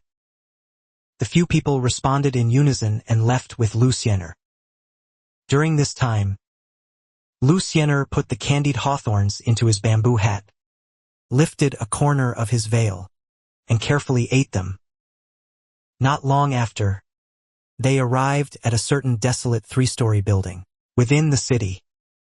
The few people searched everywhere, inside and out, and finally returned to Lu Xian'er's side, respectfully reporting, "Young Valley Master, there are traces of habitation inside, but no one or anything was found. They should have already left." Lu Xian'er ate the candied hawthorns and asked indifferently, "What about underground? We checked everywhere." Nothing. At this, someone beside him frowned and said, "Could they have run away? That shouldn't be. They were clearly here half an hour ago." Lu Xian'er remained silent. A golden compass appeared in his hand, and he infused it with profound energy. In an instant, the compass shone brightly, and the inscriptions on it spun rapidly. Finally, they settled on a special arrangement. After a glance, Lu Xian'er shook his head and said, "No need to search. That fellow has left the city." The few people immediately frowned and asked, "Where outside the city?" Looking at this direction, it seems to be near Absolute Sword Valley. As soon as these words were spoken, the few people were greatly excited. "Excellent. Then let's pursue them now. At this distance, we'll catch up in no time." However, Lu Xian'er put away the compass, looked at them, and said, "This time, you all shouldn't go.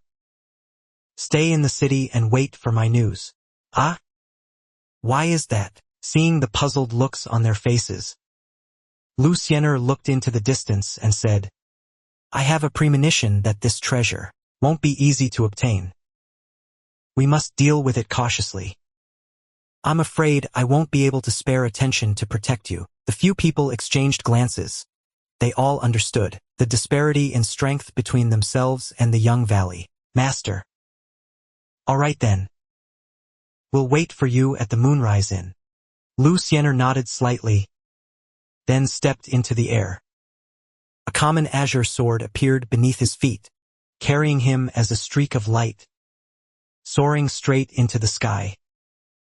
In the city beyond the realm, countless people looked up, shocked at the sword light shooting into the sky. Even from several miles away, they could still feel the terrifying sword intent.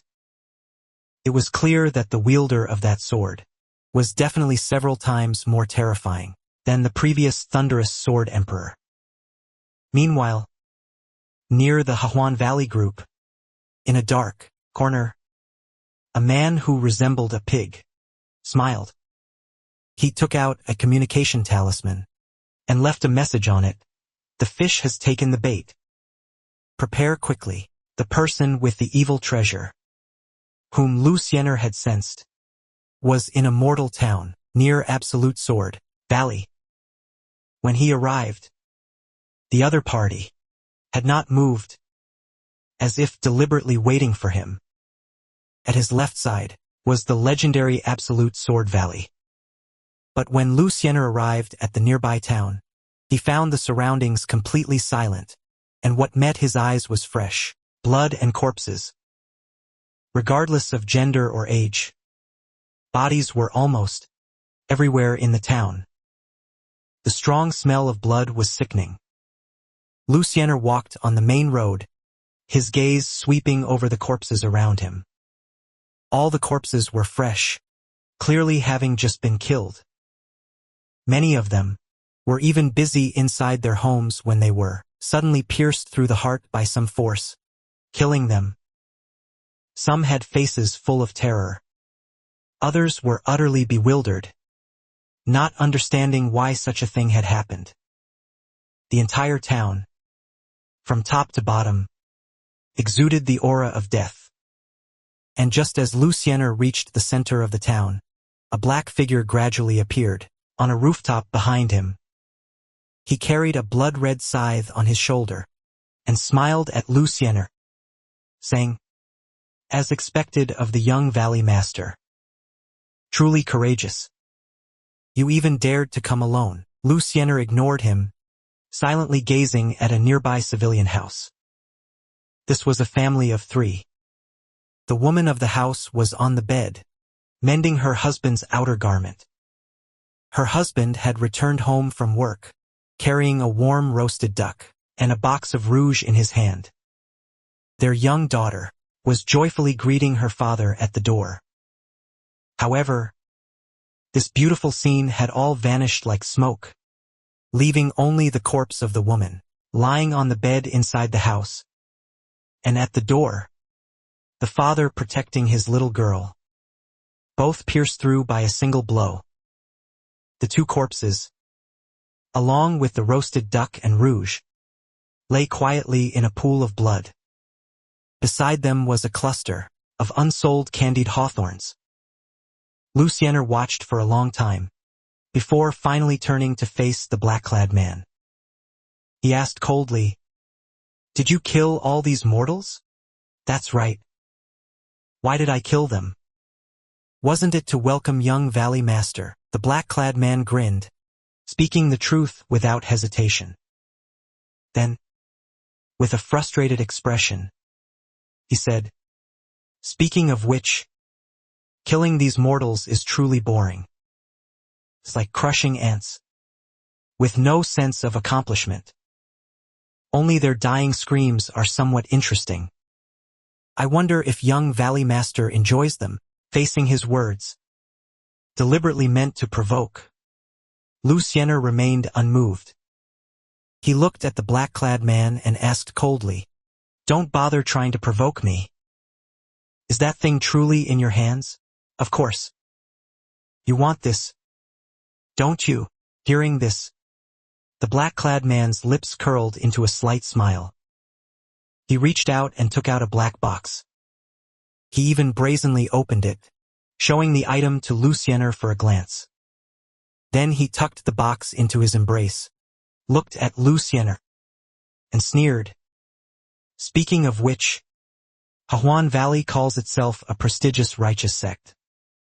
Are you planning to snatch other people's treasures?" Xianxia looked at him, and said indifferently, "Yan Bei, a rogue demonic cultivator at the peak of the Emperor realm.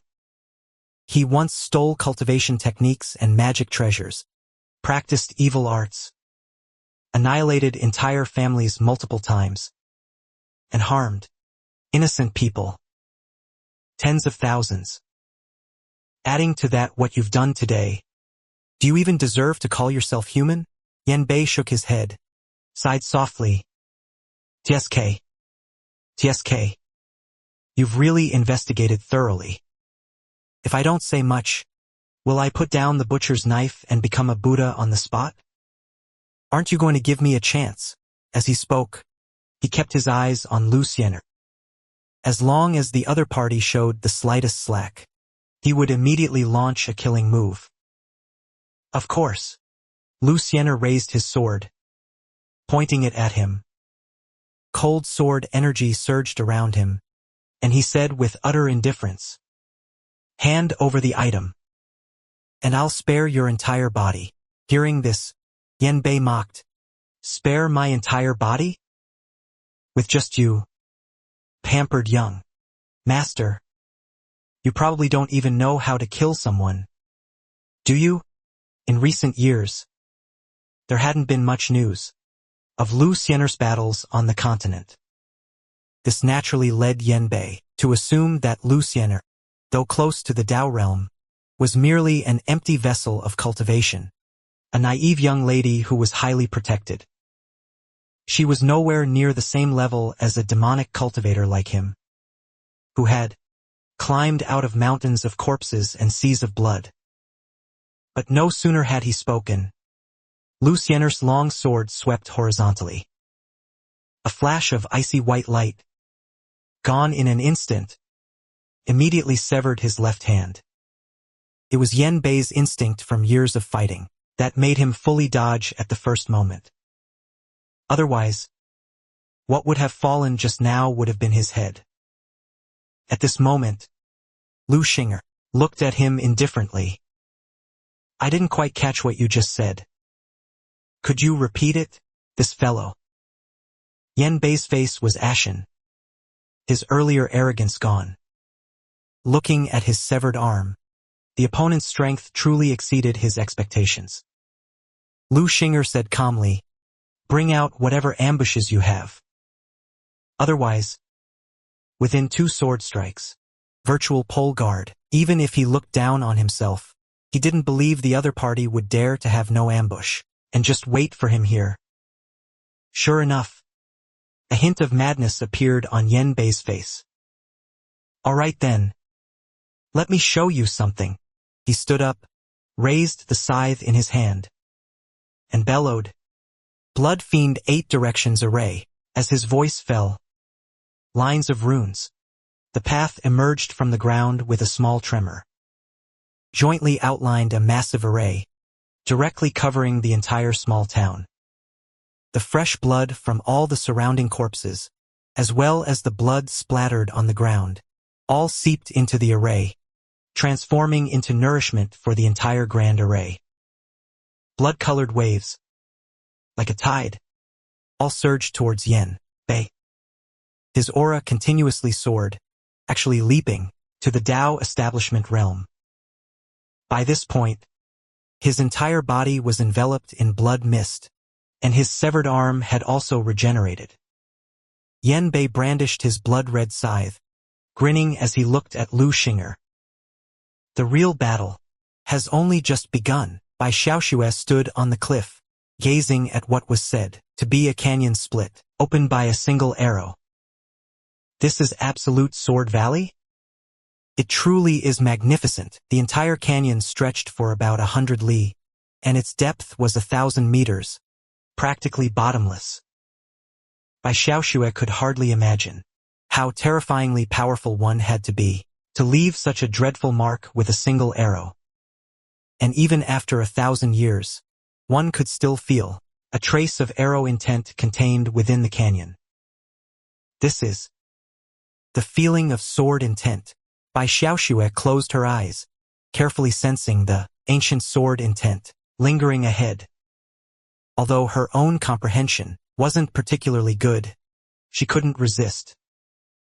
999 were conquered not long after. She did faintly feel and touch upon something. But it was only a touch. Because this sword intent was too faint, when she tried to feel it carefully, it became too ancient and indistinct. Not long after, Bai Xiaoxue opened her eyes, her small face filled with frustration. Seriously, this is too blurry. She even felt that, if someone who had mastered sword intent could continuously demonstrate it before her, she could comprehend it in no time. The problem was, where could she find a powerful sword cultivator with sword intent? Just as Bai Xiaoxue was feeling frustrated, suddenly, continuous loud noises from nearby caught her attention. Is someone fighting? Bai Xiaoxue was startled for a moment, then curiously walked to the other side of the cliff. From there, she could perfectly overlook a nearby small town. And at this moment, above that small town, a fierce battle, truly a peak showdown, was taking place. A massive blood-red array, like a cage, sealed off the entire town. And above the array, 2 figures, one white and one red, like shooting stars, continuously collided and separated at high speed. Each time they clashed, it caused heaven and earth to tremble, as if they were about to shatter the void. Among them, the white figure. Each sword strike was accompanied by the sound of azure thunder and supreme sword shadows. continuously attacked the red figure. Wherever the sword edge passed, the town's houses on the ground were all crushed, instantly leveled. Even where by Xianxia was, she could still feel the hurricane-like wind brushing her face. If she were any closer, she might have been directly torn to shreds. What terrifying sword intent! Who exactly are those people? Because the distance was too great, and their speed was too fast, she couldn't even clearly see their figures. But that supreme sword intent, sweeping across the world, utterly captivated her. This, compared to the absolute sword, Valley's lingering sword intent, is much clearer. No, it's too far. It's still a little bit off. Bai Xiaoxue pondered for a moment, then decisively leaped down, intending to get closer to better, clearly feel the sword intent. Meanwhile, above the small town, the clash between the two sides was still ongoing, and overall, Yan Bei was actually suppressing Lu Xing'er. How about it, young Valley Master? Is this ambush powerful enough? Yan Bei grinned maniacally, the scythe in his hand continuously swung, like a grim reaper, attempting to harvest his opponent. As he was forced back by a scythe strike, Lu Xing'er's expression was grim. This strange array around them actually boosted his opponent's combat power to infinitely close to the Dao establishment realm, and even allowed him to recover from injuries, regenerating severed limbs. Unless he was killed with a single sword strike. Otherwise, he was like an unkillable cockroach. Therefore, Yan Bei completely exchanged injuries for injuries, and soon, relying on his array advantage, suppressed Lu Xing'er. At this moment, Lu Xing'er asked coldly, "You, a mere rogue cultivator, where did you get so many resources to set up such a grand array?" He could tell this array was extremely powerful, but the more powerful an array, the more expensive it was. And it was clear that the other party was deliberately setting him up. But he was supposedly being hunted by a Dao establishment expert from the Blood Fiend demonic sect. What if it wasn't him who came, but someone from the Blood Fiend demonic sect? Even with this array, he would surely die. Lu Xing'er didn't believe the other party would choose such a dangerous gamble. To his question, Yan Bei chuckled mockingly, "By myself. Of course I couldn't do it. What a pity that I found a good backer." Backer. Lu Xing'er frowned slightly, but intelligent as he was, he instantly understood everything. His voice grew even colder. "The Blood Fiend demonic sect chasing you was an act, wasn't it? As expected of the young Valley Master, truly intelligent. This whole thing is just a collaboration between me and Her Majesty the Empress." Yan Bei curled his lips and said with a smile, "Let's put it this way, your alone taking on this mission was already within Her Majesty's expectations. Her Majesty the Empress bestowed this array upon me and had me bring the bait, all to wait for you to take the bait. Don't let his enthusiastic words fool you. In reality, his attacks showed no signs of stopping." This kind of response to Lu Xing'er's words was merely to break down his psychological defenses. Lu Xing'er narrowed his eyes and said coldly, "Are you not afraid that our Blood Fiend demonic sect will hear about today's events, and my Hahuan Valley will declare war on you? Is that so?" "But I heard that half a month ago. Her Majesty the Empress of the Blood Fiend demonic sect recalled all cultivators above the Emperor rank," Yan Bei said with a smile, teasingly. "This time, all Emperor-ranked cultivators of the Blood Fiend demonic sect are within the sect, undergoing inspection by Her Majesty the Empress." How could any demonic sect cultivator assassinate the young valley master? What he said was indeed true. All parties had spies within each other's sects.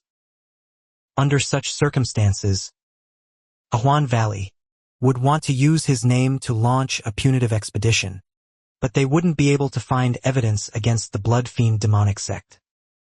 It seems Her Majesty the Empress truly went to great lengths to kill me. Who told Her Majesty the Empress to say she feared your talent? Yanbei looked at him, licked his lips, and said, "Of course.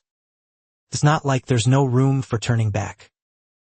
As long as you're willing to surrender, I won't even care about Her Majesty the Empress's words. I absolutely won't harm you in the slightest. I'll take you and we'll fly far away together. In the future, you and I can explore dual cultivation techniques together. Once we become stronger, we can even storm the blood fiend demonic sect together." Lu Xing'er scoffed. "So you're willing to betray Her Majesty the Empress for me? That old woman. I've been sick of her for a long time." Yanbei narrowed his eyes and said, "I can swear an oath to the heavenly Dao. As long as the whistle drum sounds, in the future, I will help you tear him to pieces." As the scales of victory tilted further and further towards Yanbei, he increasingly began to tempt Lu Xing'er. Once Lu Xing'er's state of mind loosened even slightly, it would be the end of the battle. Seeing Lu Xing'er's offensive slow down, changing from offense to mainly evasion, he continued to tempt her. "How about it? Consider it. I can even reform for you, living only to atone for my sins in the future. We can even put off dual cultivation for now. It won't be too late after you like it." But as he spoke, Yanbei felt something was wrong. Why is this woman only dodging? Not responding at all? He immediately said, "Lu Xing'er, what are you still waiting for? Even if you stall for more time, no one will come to save you." At this moment, Lu Xing'er suddenly stopped. Facing him, she said calmly, "What am I waiting for?" "Naturally, I'm waiting for a blow powerful enough to kill you." As her voice fell, a silver light flashed in Lu Xing'er's eyes. She sent forth the long sword in her hand. On the sword body, a sudden burst of dazzling silver sword light bloomed. Unparalleled vast profound energy and even supreme sword intent all converged on this small sword body. Divine Palace. Cloud sever. In an instant, the sword body vibrated violently. From the tiny sword tip, a scorching beam of light suddenly burst forth, rushing straight towards Yanbei ahead. Wherever the beam passed, space shattered, and all sound vanished, making Yanbei unable to even conceive of resisting. Once hit, let alone breaking a limb, it would be enough to grind him to dust. Damn! This woman, at this moment, Yanbei was truly afraid. Isn't this woman a bit too exaggerated? Without thinking, he had no choice but to use the means he least wanted to. Blood Fiend 8 Directions. Activate. As his voice fell, the blood mist covering the entire Great Formation began to rapidly shrink like a black hole, contracting into a tiny point, while the entire Great Formation's terrifying power was also gathered into one point, and in the next instant, without distinction, it exploded outwards. Watching nearby, Xianxia only saw a crimson tidal wave, accompanied by a terrifying hurricane, sweeping away everything within several li. Fortunately, Xianxia had already shrunk into a pit, and thus wasn't blown away by the aftermath. As the crimson tidal wave dispersed, Xianxia poked out her head to look. There was no one left in the air. For a long time, there was no movement. Is it over? Bai Xiaoxue pondered for a moment, still deciding to go take a look. Thinking, what if I can pick up some exploded treasures? Not long after, when she arrived in the small town, or rather, only a supersized crater, hundreds of zhang wide, remained. Lying at the bottom of the huge pit were a white-robed woman and a black-clad man. Their ice blades were scattered on the ground far away. What was shocking, however, was that despite their extremely weak auras, they were both still alive. Clearly, the sudden explosion just now caused Lu Xian'er's killing blow to go astray. Both looked coldly at each other, but unfortunately, neither could move. At this moment, they were both severely wounded, and their profound energy was completely depleted. Now it was a matter of who would faint first, or who could recover some profound energy first to kill the other. Just then, they both noticed Bai Xiaoxue nearby. Upon seeing it was a little girl, Yan Bei's eyes lit up. He quickly endured the severe pain and shouted, "Little sister, quickly help me kill him. Whatever you want, I'll give you." Bai Xiaoxue glanced at Yan Bei, then looked towards Lu Xian'er. She was stunned for a moment. "It's you." Both recognized each other at a glance, and were both stunned. Yan Bei, on the other hand, felt his heart sink. Oh no! These two seem to know each other. How are you here? Lu Xian'er was both surprised and delighted, as if she had seen a ray of hope. Bai Xiaoxue explained, "I was cultivating in Absolute Sword Valley. I came over when I heard the noise." Previously, Lu Xian'er hadn't paid attention to her strength, not expecting her to be a cultivator. Her eyes lit up. She immediately spoke, "Excellent. That one opposite is an evil demon cultivator. While he can't move, quickly help me kill him. Afterwards, I and Joyful Valley will surely reward you handsomely." At this moment, she was extremely weak, unable even to open her spatial ring. She could only place her hopes on Bai Xiaoxue. Demon cultivator? Bai Xiaoxue frowned, looking at Yan Bei. The latter's face darkened, but he quickly determined that these two shouldn't be too familiar. He immediately said, "Lu Xian'er, don't be fooled by this woman. She's the one who commits all sorts of evil." After speaking, he took out a black chess piece from his embrace, and further tempted her, "As long as you help me, this treasure that can help one gain a chance to become an emperor, I will bestow upon you." "Little sister," Bai Xiaoxue was startled, and asked curiously, "Is it the Outer Realm cities? Legendary one?" "Indeed. As long as you kill him, I will give it to you. I have already sworn an oath to the heavenly Dao. Don't listen to his nonsense. If you kill me, and he recovers, he will surely kill you and reclaim the treasure." Just then, Bai Xiaoxue conjured a long sword in her hand, making both sides instantly tense. Now, their fates all rested on this girl's single sword strike. Bai Xiaoxue, however, didn't hesitate. A rather profound immortal aura burst forth from her, greatly surprising both of them. This little girl is actually at the peak of Hotian? Could it be that she's a top genius from some super force, not just any ordinary one? At this moment, Bai Xiaoxue looked at Yan Bei. "I like this treasure very much." Seeing her tempted, Yan Bei grinned. "That's great. Then quickly make your move. Kill him and I'll give it to you." Bai Xiaoxue nodded. But before Yan Bei could rejoice, she calmly said, "But if I kill you, won't the item still be mine?" Yan Bei's mouth twitched slightly. Didn't this girl know Lu Xian'er? Shouldn't she be a simple girl? How can she be so unprincipled? Just like me? Wait, we should be magnanimous in our dealings. But, as his voice fell, Bai Xiaoxue raised her sword and slashed over, completely panicking him. Blood fiend. Demon tomb.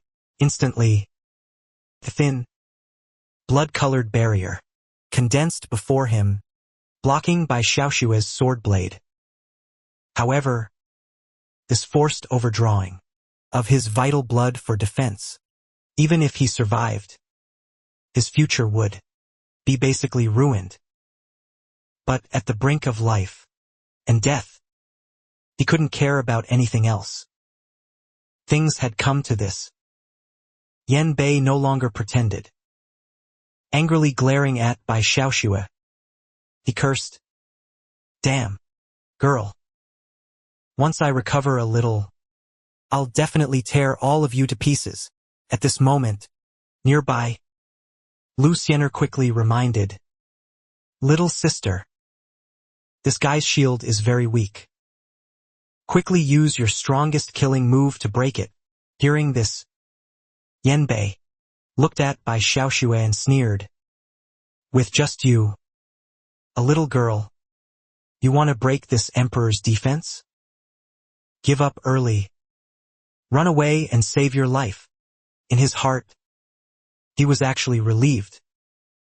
Good thing, the girl isn't old, so she probably hasn't learned powerful sword arts yet. This defense should be enough to last until I recover. But in the next instant, Bai Xiaoxue raised her hand and delivered a sword strike. Wind breaks clouds. Instantly, fierce winds rose all around. The turbulent hurricane gathered at the sword's edge and transformed into a giant wave, rushing towards the blood-colored barrier ahead. With a resounding crash, the blood-fiend demon tomb trembled violently. Yan Bei's eyelids twitched wildly. His heart leaped to his throat. Damn it! This is an Earth-tier sword art. And from its power, it seems to be an Earth-tier, mid-grade or even high-grade.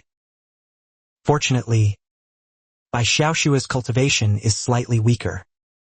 Even after several consecutive wind breaks cloud strikes, the blood fiend demon tomb, though tottering, is not yet broken. 30 seconds. At most 30 seconds. And I'll be able to move again. What made him even happier was that after Bai Xiaoxue's several moves, due to the massive energy consumption, her small mouth was panting heavily. Indeed. Is it still not enough? Bai Xiaoxue frowned. Although this severed blade sword absolute is powerful, the energy drain on her is simply too immense.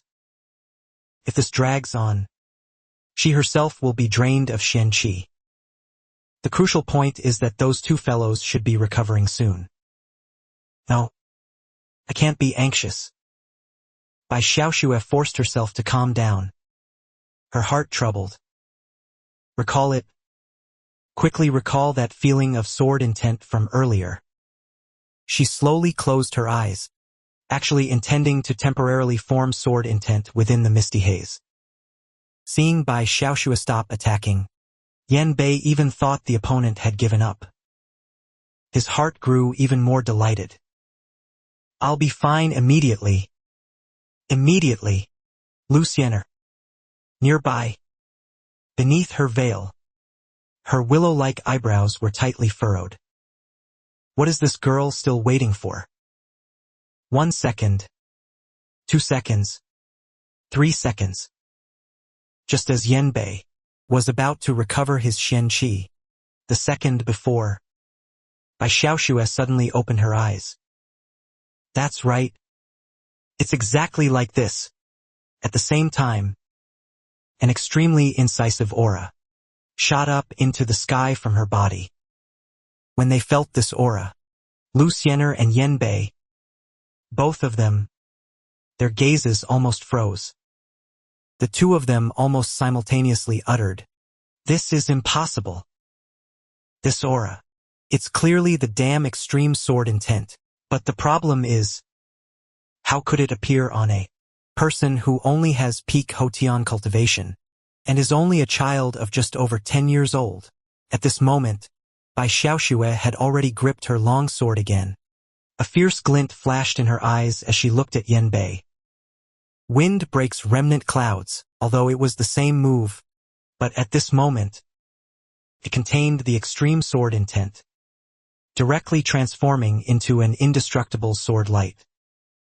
The blood demon tomb, which had long been unshakable, was actually shattered in an instant. Bai Xiaoxue's petite figure stood before Yan Bei. The sword's tip had already pierced his heart. The sword qi contained within it directly twisted and shattered all his internal organs. Until the moment of his death, disbelief still filled Yan Bei's eyes. As Bai Xiaoxue looked at the figure fallen in a pool of blood, her delicate body trembled slightly. She herself felt incredible disbelief. I actually really did it. She actually comprehended sword intent. Can be said that she created history. And all of this was undoubtedly the opportunity given to her by the Dean. As soon as she thought of the Dean, Bai Xiaoxue couldn't help but look at the ground, at the black box fallen in the pool of blood, and Yan Bei's spatial ring. If I give these two to the Dean, he should be very happy, right? After putting all the items away, Bai Xiaoxue turned her head, looking behind her at the extremely weak Lu Xian'er. Elder sister, are you all right? Not for a while, I won't die yet. Lu Xian'er shook her head, her gaze fixed on Bai Xiaoxue. She couldn't help but ask, little sister, who exactly are you? Facing Lu Xian'er's inquiry, the cautious Bai Xiaoxue did not answer. Instead, she asked, Senior, you just said you are from the joyful Union Valley? Hearing this, Lu Xian'er endured the intense pain throughout her body, nodded and said, That's right. I am Lu Xian'er, the young valley mistress of joyful Union Valley. Upon hearing this identity, Bai Xiaoxue's small face showed a strange expression. It's actually this woman. She thought of the Dean's words. I always feel like she's going to abduct the Dean. Thinking of this, she muttered to herself, perhaps I should just kill her too? Lu Xian'er was stunned for a moment. How could she feel? Bai Xiaoxue looking at her with such hostility? She wondered. She hadn't offended her. Had she? At this moment, she tentatively asked, Little sister, your talent and cultivation are so high. I wonder which faction's junior you are? Or perhaps, do you have a very powerful master to have peak Hotian cultivation at such an age, plus comprehending sword intent, is simply too monstrous. Therefore, she was very curious where the other party truly came from. However, Bai Xiaoxue shook her head and said, I don't have a faction, nor a master. These are things I learned myself. Self-taught? How is that possible? I have no need to lie to you. She indeed wasn't wrong. But in that case, Lu Xian'er was both shocked and tempted. Since that's the case, are you interested in coming to joyful Union Valley? Lu Xian'er's gaze was fervent as she stared at Bai Xiaoxue. With your sword talent, if you have the resources of joyful Union Valley, in the future, you will definitely be able to become a sword cultivator surpassing me. For anyone, such a good opportunity, probably no one would refuse. In her opinion, the other party had no reason to refuse. Bai Xiaoxue also didn't expect the other party would value her so much, and couldn't help but fall into deep thought. But before she could give a reply, she heard a thump sound. It was clearly Lu Xian'er in front of her who had fallen. Senior, are you all right? Bai Xiaoxue hastily went forward to check, only to find that her injuries were too severe, and she had fallen into a coma. But then again, her injuries were indeed too severe. Originally, when she was suppressed earlier, her body was marked by that blood-colored sickle, which left many bloody marks. And then, coupled with the final blow, both internal and external injuries were extremely severe. The white dress on her body was largely stained red. No. Wait. At this moment, Bai Xiaoxue observed the many wounds on her body, only to find that black qi was constantly corroding her flesh and blood.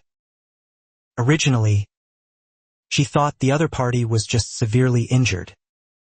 But now it seems that fellow sickle also carried some kind of poison. If left untreated, she might be in life-threatening danger. Things have come to this. She is unable to handle it. She can only place her hopes on the dean. But the problem is how to take her back. If she just carries her back like this, it would be too conspicuous. What if someone targets them on the way? That would be troublesome. After thinking for a long time, suddenly her eyes lit up. That's right. I have it. City beyond the world. Inside the orphanage, Ling Yun, who was accompanying Xianxia in cultivation, suddenly heard a system notification in his ear. Orphan Cultivation Mission. Part 1. Completed. Ling Yun was stunned for a moment. Only then did he realize that Bai Xiaoxue had actually already comprehended sword intent. This girl actually completed it.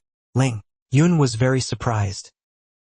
He looked at Xianxia and asked, "By the way, do you know where Xiaoxue went today?" Xianxia, who was cultivating, glanced at him and replied, "Didn't you tell her to comprehend sword intent?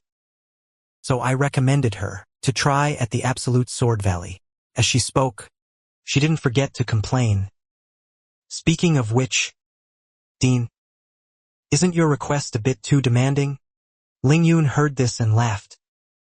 What if she just happens to be exceptionally gifted with her cultivation? How could she possibly comprehend sword intent? If she really really comprehended sword intent, regarding his words, Xianxia pouted and said, "If that's really the case, I'll massage your legs and beat your back every day, and be your maid for a month. That's fine." "You said this. This princess never lies." Xianxia put her hands on her hips, with an extremely confident look. Just a short while later, at the door, Bai Xiaoxue's voice came, "Dean, I'm back." Hearing this, Ling Yun and Xianxia both went over, intending to ask her about the sword intent matter. But instead, they saw Bai Xiaoxue, holding the natural fragrance box that previously held Xianxia, swaying back. Ling Yun, with a face full of strangeness, asked, "Xiaoxue, what kind of act are you putting on now?" As he was speaking, Bai Xiaoxue, with a thump, put the box down. She let out a long breath and hastily said, "Dean, quick, save someone." "Who?" Suddenly, Bai Xiaoxue opened the natural fragrance box, revealing within it a person covered in blood, a masked woman with a faint aura. "Damn it! Xiaoxue, where did you carry her back from? A pile of dead bodies?" Bai Xiaoxue didn't waste words, and directly said, "This woman is Lu Xian'er, the young valley mistress of the joyful Union Valley." Hearing this, Ling Yun and Xianxia were both shocked. "It's her? How could she be so severely injured?" As he spoke, Ling Yun reached out his hand. He removed the blood-stained veil from his face. Strangely, This veil was quite difficult to remove. But once it was removed, the exquisitely beautiful face beneath the veil made Ling Yun truly dazed for a moment. Then, especially, the way she looked at that moment. She had a unique, poignant beauty about her, as if a flower was withering.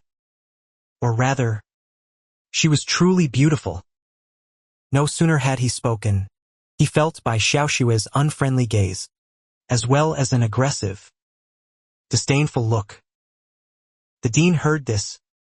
Ling Yun cleared his throat and said, "Let's talk about serious matters first. What exactly is going on here? It's a complicated story. Do you think he can still be saved? The injuries are indeed quite severe." Ling Yun pondered for a moment, but decided to give it a try. "I'll give it a try. Lu Xian'er has severe internal injuries, external injuries, and poisoning, all of which are present. Among them, the most fatal is the poisoning accompanying the external injuries. If not saved soon, I'm afraid she won't last more than half a day. Therefore, he could only place his hopes on his newly acquired hand of healing. Xiaoxue, go buy her a new set of clothes. As for Xiaoya, go boil some hot water." Both of them agreed and set off. But before leaving, Bai Xiaoxue, with a look of certainty, instructed the dean, "She's still an innocent person.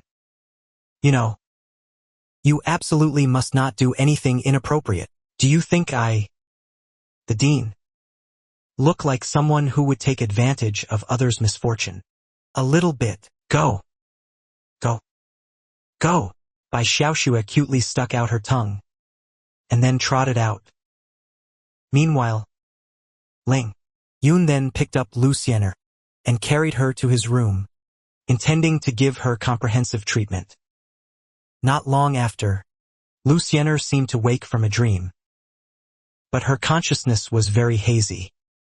She vaguely saw a man untying her belt and taking off her skirt. Yet she had no strength to struggle at all. She could only vaguely see half of the other person's face. It was a rather handsome young man. And then, the other person, like a lecherous hand, very improperly landed on her body. "Am I dreaming?" Lu Xian'er murmured, groggy as if in a dream. But then, various parts of her body successively felt stinging pains, which made her feel it wasn't quite a dream. Out of instinct, she murmured, "It hurts so much. Please be gentler." She didn't know how long this ordeal lasted, before Lu Xian'er gradually fell back into a deep sleep. When Lu Xian'er awoke, looking at the unfamiliar ceiling and room, she couldn't help but be stunned. Where is this? Suddenly, she seemed to notice something. Her fingers touched her mouth, only to realize her veil was actually gone. Even the white dress on her body had been replaced with simple attire. By her bed, her accessories were still placed there. Instantly, Lu Xian'er thought of her previous confrontation with Yan Bei and talking with the girl who saved her. Then, she seemed to have fainted due to severe injuries. Was I saved by someone? At the same time, a memory surfaced in her mind. The man who took off her skirt and constantly touched her inappropriately. But that memory was too blurry, which made her can't help but doubt if she was really dreaming. Just then, a young girl carrying hot water and a towel came in. Originally, she was going to wipe her body, but seeing her awake, she couldn't help but be startled for a moment. She then asked, "Senior, how are you feeling?" Perhaps it was due to her identity as a demonic cultivator, that her attitude towards someone like Lu Xian'er, a person from a renowned righteous sect, was not very friendly. Lu Xian'er's heart was full of doubts.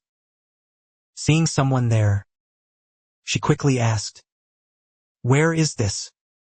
And who are you?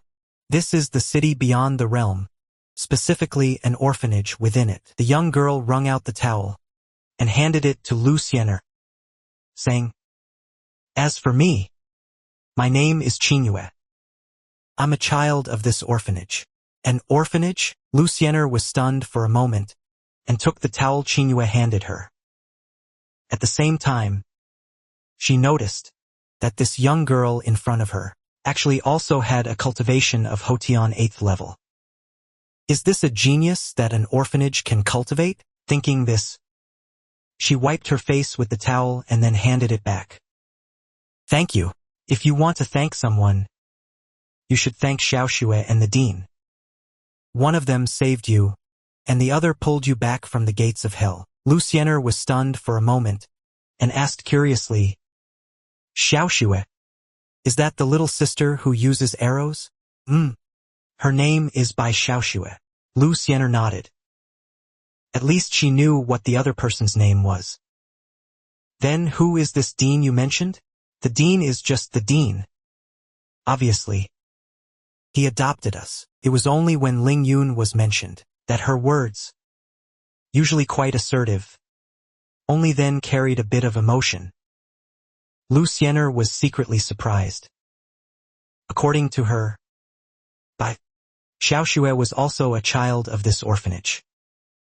An orphanage? This kind of place, isn't it just for giving some desperate orphans a simple place to live? She had never heard of any orphanage that could cultivate such powerful children. This also made her feel more curious about that dean. Could it be that a certain great recluse, a powerful senior hidden from the world? Where is your dean now? Can I meet him? As for the dean, Xianxia was about to answer when she saw the door being pushed open. Ling Yun walked straight in. I knew it. You should be awake by now. Ling Yun walked in with a smile, glancing at Xianxia and asking with concern, How is your recovery? Is your body feeling better? Seeing him made Xianxia slightly stunned. Her expression immediately changed. It's you, she, like a strong wind, sat up and grabbed the accessories by the bed, pointing at Ling Yun. She said coldly, You scoundrel! What exactly did you do to me? The sudden action made Xianxia frown. She was about to step forward to argue. You woman! What do you think you're doing? In Xianxia's eyes, the other party was repaying kindness with enmity.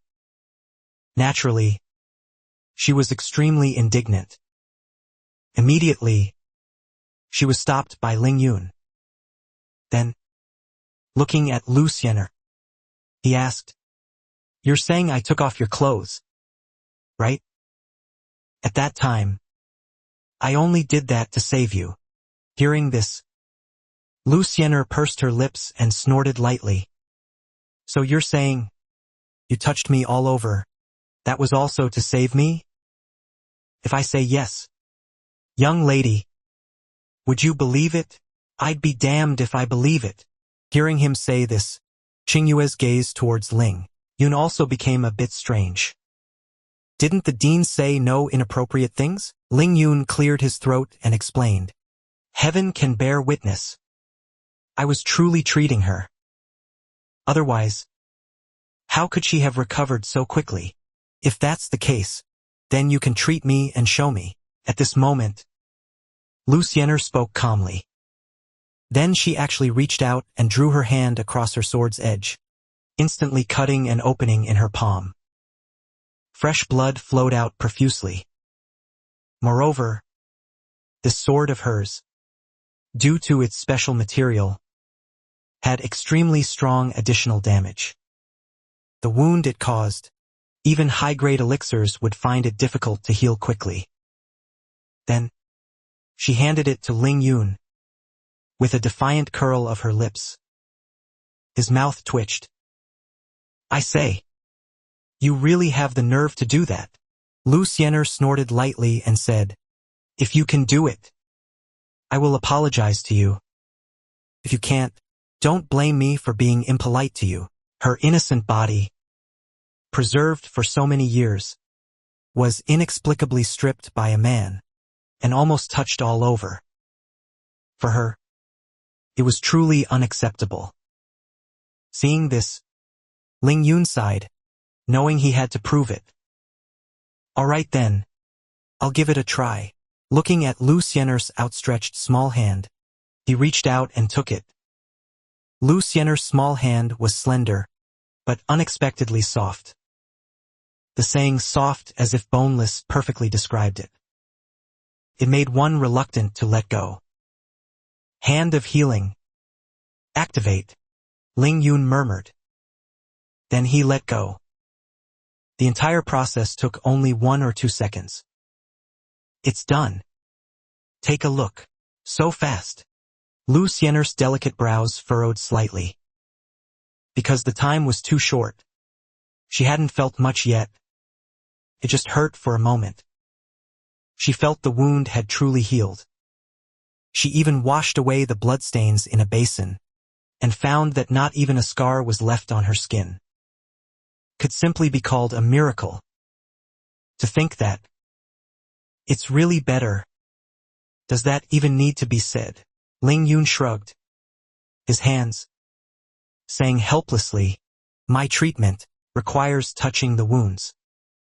At that time, you were covered in injuries, and also afflicted with potent poison. To save your life, I could only do it like that. Lu Xian'er looked at her palm, then looked at Ling Yun, utterly astonished. Such profound techniques, he had truly never heard of or seen before. Could it be that this person before me is a formidable physician? You. How exactly did you do it? That's not important. Just tell me if you're fine or not. Lu Xian'er was silent for a moment. Finally, she sheathed her long sword and bowed deeply to Ling Yun. I am truly sorry. It was my misunderstanding. Many thanks, esteemed sir, for the grace of your treatment. He was quite sincere. After all, once he confirmed it was a misunderstanding, he immediately apologized. Hey, no need to be so polite, Ling Yun said with a faint smile. Then he extended his hand to her. Upon seeing this, Lu Xian'er hesitated for a moment. After all, before today, she had never had contact with any member of the opposite sex outside her family.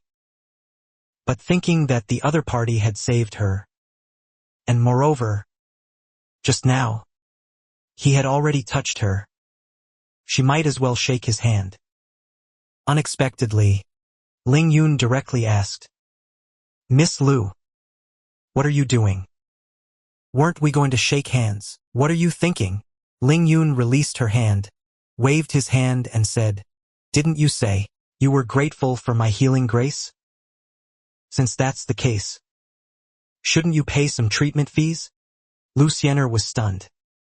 For so many years, it had always been other men fawning over her, sending her treasures. This was the first time someone had actively asked her for money. How much do you want? Then, 300,000 Xianjing. What do you think? No problem. I'll give it to you in a bit. Lu Xian'er readily agreed. This made Ling Yun's heart sink. Damn. I asked for too little. But since the price had already been stated, even he was too embarrassed to suddenly raise the price. And at this moment, Lu Xian'er looked him over and said, By the way, I am He Huan, young Valley Master Lu Xian'er. May I know your esteemed name? Ling Yun smiled faintly and said, You can just call me Ling Yun. Upon hearing this, Lu Xian'er searched her mind, confirming she had never heard of any formidable senior or physician named this. I heard you are the director of this orphanage. Is that right? That's right. Just doing some good deeds. So that's how it is. Young master is benevolent. Lu Xian'er nodded in approval, feeling a bit more favorably towards him in her heart. Afterwards, she thought of Bai Xiaoxue and couldn't help but ask, "So, that little sister Xiaoxue's sword techniques were also cultivated by you?" "I merely imparted a sword art to her. The specifics were still her own exploration." "How is that possible? Given her age, how long could she have practiced?" "Perhaps this is what a genius is." Ling Yun smiled, looked at Lu Xian'er and said, "Just like Miss Lu." Lu Xian'er shook her head and said, "If she truly taught herself, I might genuinely not be able to compare to her. At such a young age, to be self-taught and talented, she's simply a prodigy." She pondered for a moment and asked tentatively, "However, since her talent is outstanding, Director, would you consider letting her join our Hahuan Valley?" In fact, Lu Xian'er didn't hold much hope. She didn't believe the other party would be willing to hand over such a genius to someone else. However, Ling Yun chuckled lightly and said, "I don't really care. It just depends on whether that last Xiaoxue is willing or not." Just at this moment, light footsteps came from outside the door. Director, I finally completely mastered the sword intent." Bai Xiaoshue's joyful voice came from outside the door. Then she was seen pushing open the door, bouncing happily inside. "Director, were you just now mentioning my name?" As soon as she entered, she scurried over to Ling Yun, like a kitten affectionate with its owner. Ling Yun smiled and patted her head, saying, "What a coincidence you came. We were indeed talking about you.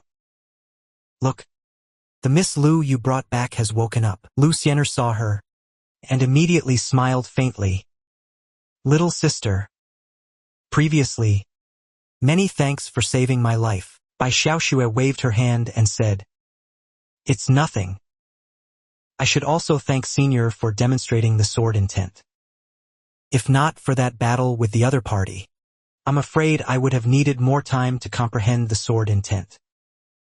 Moreover, she also helped the director bring back a King Realm Peak Expert spatial ring.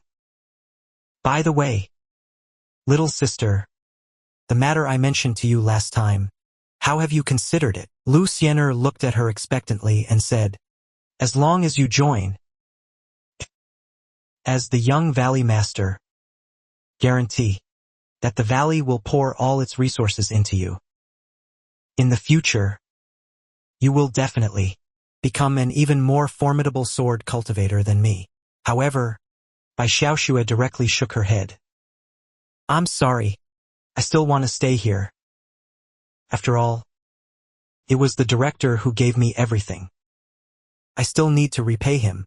Upon hearing this, Ling Yun smiled and said, "Xiaoxue, what I hope more is that you can follow your true heart and make a choice you won't regret." "Follow my true heart?" Bai Xiaoxue was startled for a moment. After pondering for a moment, she said firmly, "Then I would be even more unwilling." "Why is that?" Lu Xian'er believed the conditions she offered the other party were already extremely generous. In response, Bai Xiaoxue pursed her lips and said, "Because if I join, I'd have to choose someone for dual cultivation. Right? That's true. After all, most of Hahuan Valley's secret arts require dual cultivation as their foundation for cultivation. Even for someone with a unique physique like you, after reaching a certain level, you must also rely on dual cultivation to further improve.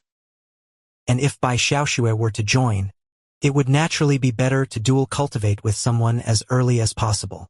So, I don't want to dual cultivate with others." "All right then," Lu Xian'er sighed. If she truly resisted dual cultivation, then it really wouldn't be suitable for Hahuan Valley. Bai Xiaoxue pursed her lips and said, "I apologize. Anyway, Senior, I appreciate your good intentions. It's nothing.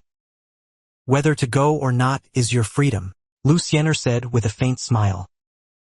It's rather that this time, truly have to thank you for saving my life. Upon hearing this, Xianxia smiled and nodded. Then she extended her small hand. Seeing this, Xianxia also shook it. But immediately, she heard Xianxia exclaim, "Senior, is this not a handshake?" "No, it's not."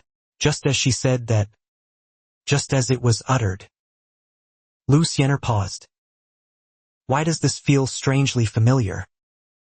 Sure enough, Xianxia rubbed her small hands and giggled. "Senior, didn't you say back then that if I helped you, there would be a generous reward?" "That is indeed true.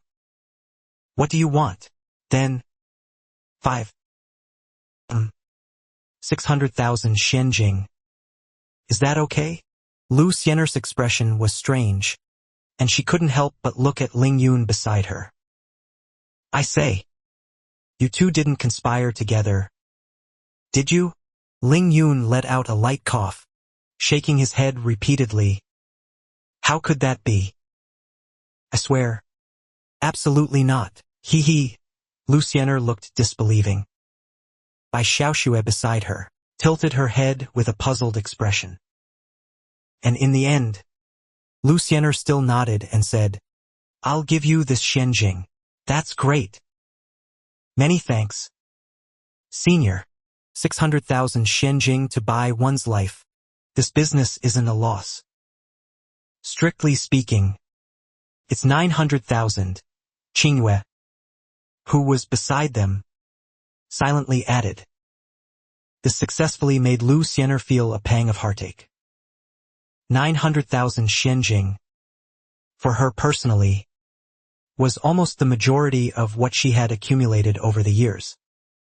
But since she had already given it, she naturally had to appear more magnanimous. Otherwise, wouldn't it have been given for nothing? Even 900,000. This Xianjing was worth spending. After all, over so many years, the resources Hahuan Valley had invested in her had long since exceeded tens of millions. By the way, there's one more thing I'd like to ask. Xianxia looked at Xianxia and asked tentatively, that black box on the demonic cultivator. You mean this one? Xianxia gave it to me when she came back.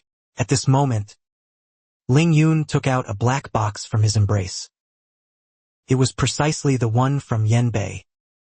The entire box was crafted from special material and reinforced with a seal. It was almost unbreakable. Xianxia saw the box, and a hint of fervor flashed in her eyes. That's right. It's this one. She nodded, took a deep breath and said, the item inside here, our Hahuan Valley greatly needs. May I ask young Master Ling to name a price and sell it to us? I heard that inside this box is the city's rumored. I heard that this box contains the city's rumors. A treasure that can give one the chance to become an emperor? Indeed. But in reality, the chances aren't all that great. Let me take a look at what it is first. Ling Yun chuckled. He was also very curious about this treasure. When Yen reminded him, a hint of anger in his tone. Young Master Lin, this box has a seal on it. Even a powerful expert would find it difficult to forcibly break this seal. Oh? That powerful? Ling Yun was surprised, then grabbed one side of the box. A sound like glass shattering was heard, and then he smiled at Xianxia, surprising her. It's open. Xianxia looked at the seal that Ling Yun had crushed, and the open box. Her gaze froze for a moment. How is that possible? This guy.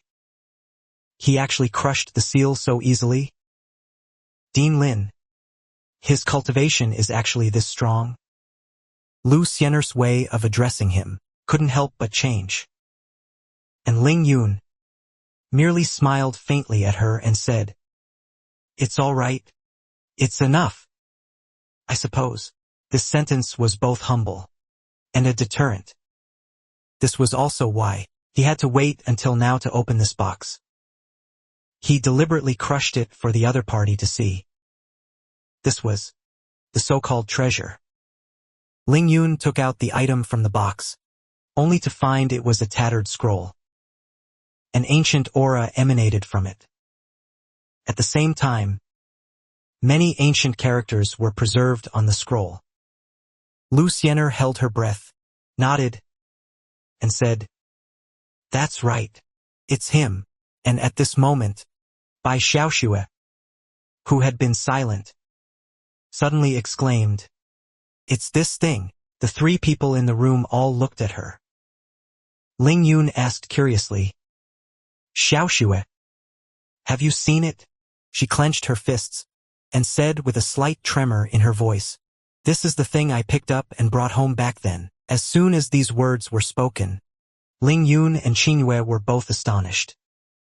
They all knew about Bai Xiaoxue's past, but they hadn't expected it to be the same item as the legendary treasure.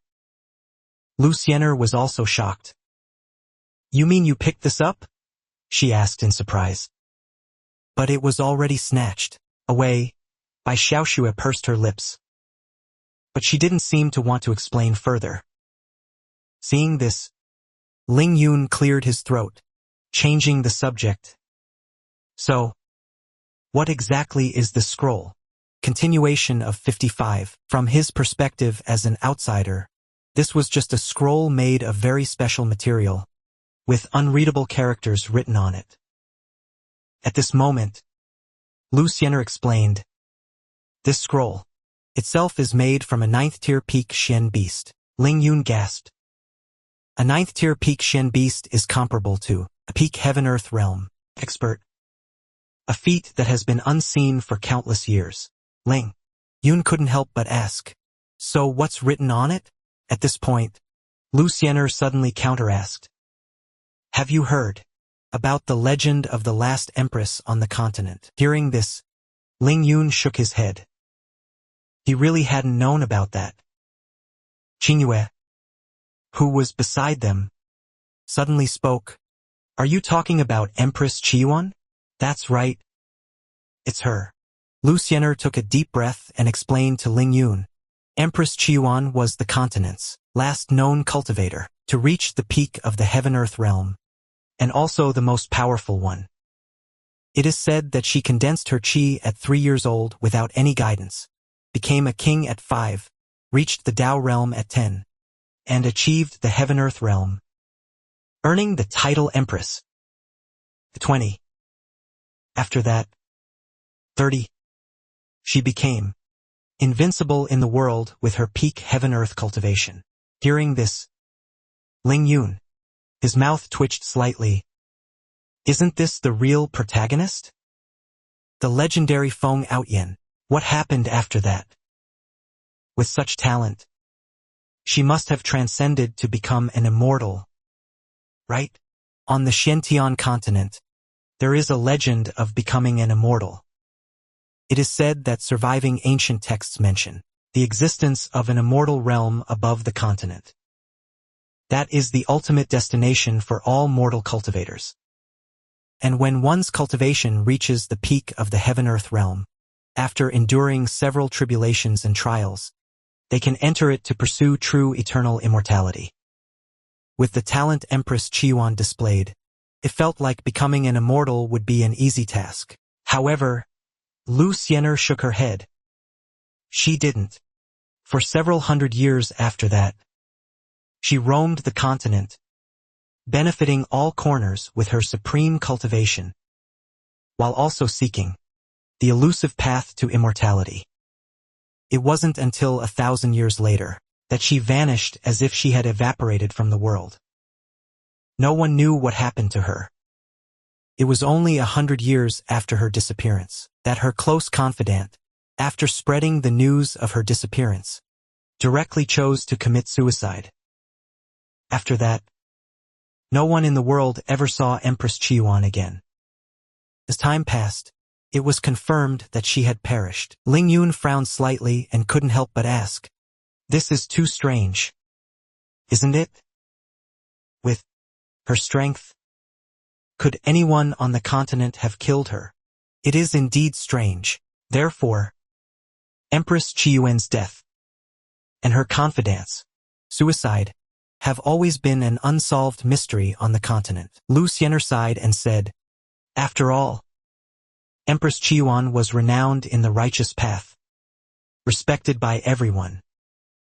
Even demonic cultivators, who tried to attack her, were no match." Hearing the latter part, Qingyue crossed her arms and let out a soft snort. Ling Yun didn't notice. He pondered for a moment and asked, "So, what is the connection between Empress Qiuan and this treasure?" "Right now, of course there is, and it's a significant one." Lu Xian'er pondered for a moment and slowly said, "Because this scroll was left behind by Empress Qiuan. The content written on it comes from her own last will and testament." By Xiaoxue and Qingyue were both incredibly shocked. Ling Yun's eyes brightened slightly, and he immediately asked, "What did the will say?" Lu Xian'er looked at the ancient scroll and explained, "According to the ancient language analysis, the content states that she left her lifelong legacy, treasures, and the truth, all within a secret realm. She hoped that a fated person would discover them. And as long as one holds this scroll, they can, when the secret realm opens, bring up to 9 related individuals inside." Ling Yun raised an eyebrow slightly, nodded, and said, So, after all that, this is a dungeon pass. That's why it's said to be a treasure that can grant the chance to become an emperor." At this moment, Lu Xian'er asked curiously, "You said, dungeon? What is that?" "Oh, nothing." Ling Yun waved his hand and cleared his throat, asking, "Then when will this so-called secret realm open?" "According to calculations, it will be in half a year. At that time, the 3 suns soaring realm will descend." "So soon?" Ling Yun had originally thought that if it were a few years later, he could also, with his extremely strong cultivation, join in the fun. Suddenly, he noticed something and couldn't help but ask, "Wait a minute. According to what you said, there are many copies of this scroll, right?" "That's right. The total number is still unclear for now." Lu Xian'er pondered for a moment and said, "Since the first scroll appeared a few years ago, we've all been searching for this item. Currently, it is known that within the Eastern Zhou territory, among the 5 major powers, only our Joyful Union Valley and the Heavenly Demon Palace don't have one. And this time, the Blood Fiend demonic sect could use this to bait others, clearly possessing more than one. The so-called 5 major powers are also the 5 hegemonic powers of the Eastern Zhou, namely, the righteous ancient Dao sect, Joyful Union Valley, Heavenly Sword sect, and the demonic Heavenly Demon Palace, as well as the newly risen Blood Fiend demonic sect. Almost all other forces have obtained one, so it's no wonder Joyful Union Valley is so eager to find it. In fact, even the artifact used for treasure hunting was borrowed by Joyful Union Valley from the ancient Dao sect at great cost." At this moment, Bai Xiaoxue said coldly, "So, that means anyone with a scroll will participate in the Secret Realms competition." "Definitely. I imagine anyone who knows the scroll's purpose should not be able to refuse its allure. After all, this is a secret realm left by Empress Qiuan. Even if one only gains a few benefits, they might soar to greatness." Hearing this, Bai Xiaoxue nodded. "All right. I understand." She clenched her fists seemingly wanting to use this opportunity for revenge. Ling Yun also noticed this. He looked at Lu Xian'er and slowly said, I understand the situation. Lu Xian'er gazed at him, took a deep breath, and said, I know. This treasure is extremely valuable. But if you are willing to sell it, as long as the conditions aren't too outrageous, we, Hahuan Valley, can agree to all of it, and we will owe you a favor. A favor from Hahuan Valley is quite substantial. This was also the maximum he could offer. If Ling Yun was truly too greedy, then he would only be able to find another one within these 6 months. Unexpectedly, Ling Yun laughed heartily, saying, The item can be sold. As long as you give enough profound gold and agree to one condition. It's fine. Xian'er's eyes lit up, a look of pleasant surprise appearing on her face. Please tell me what condition. I need 3 entry slots. Upon learning the condition, Lu Xian'er instantly understood. It seemed this person also intended to enter and explore the Empress's secret manual. All right. I agree to this condition. In Lu Xian'er's heart, there was an additional plan. After all, if Ling Yun were to enter with Hahuan Valley, wouldn't they be considered teammates to some extent? Since she agreed, the rest was about the price. Ling Yun pondered for a moment, then directly extended with a smile, 2 fingers. What do you think of this price? In his opinion, for such a precious treasure, 2 million profound gold was already cheap. Hearing this price, Lu Xian'er seemed to fall into a dilemma.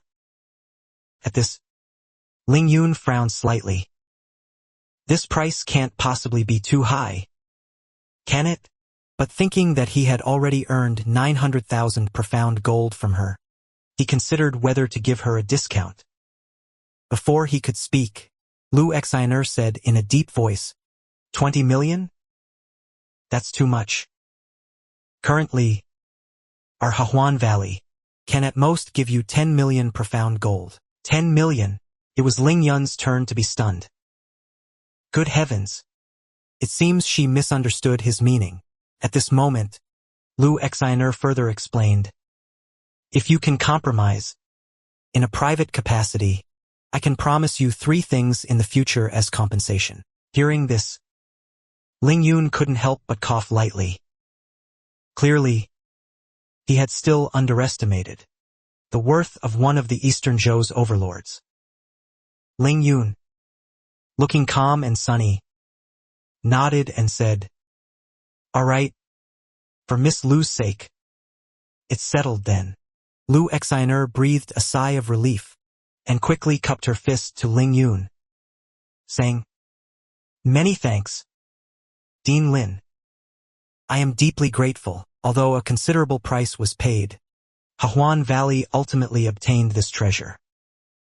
His mission was also considered complete.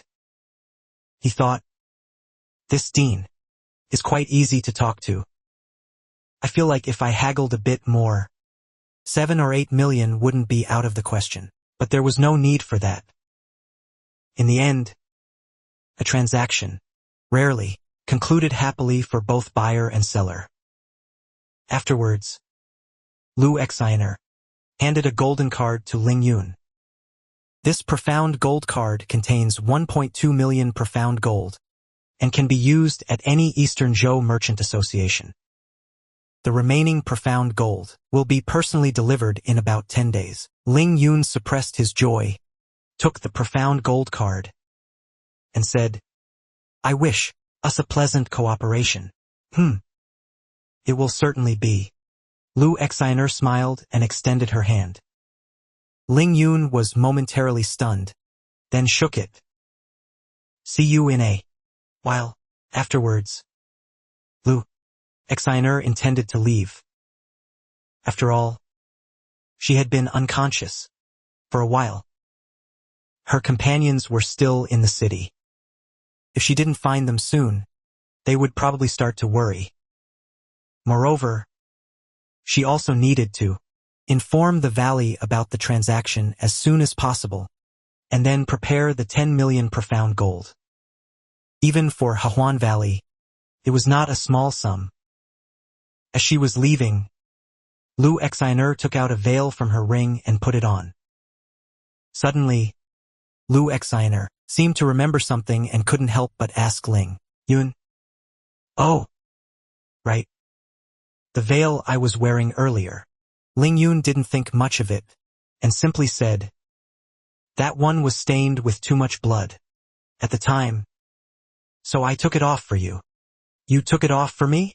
Lu Xiner thought. "Yes. Is there a problem?" Ling Yun looked at her, puzzled. A blush appeared on her face. She pursed her lips. "No. No problem at all." Her action made Ling Yun feel even stranger. But then, Lu Xiner's words interrupted him. "By the way, Dean Lin, if you have time, you can also come to Hahuan Valley for a visit." Certainly. Certainly. I am quite interested in your valley." "That's good then. We will definitely entertain you well then." "This is wonderful." Seeing the two becoming increasingly intimate, Bai Xiaoxue, who was beside them, had a very unfriendly look in her eyes. However, they didn't chat for long. Lu Xiner suddenly looked at her. "Oh, right. Xiaoxue, how about you see me off? I want to chat with you a bit more before I leave." Bai Xiaoxue glanced at Ling Yun, who nodded and smiled. "Go ahead. You go. I won't see you off then." "All right then." Afterwards, the two women left the room. Only Ling Yun and Qing Yu remained. Ling Yun looked at the scroll in his hand, feeling very emotional.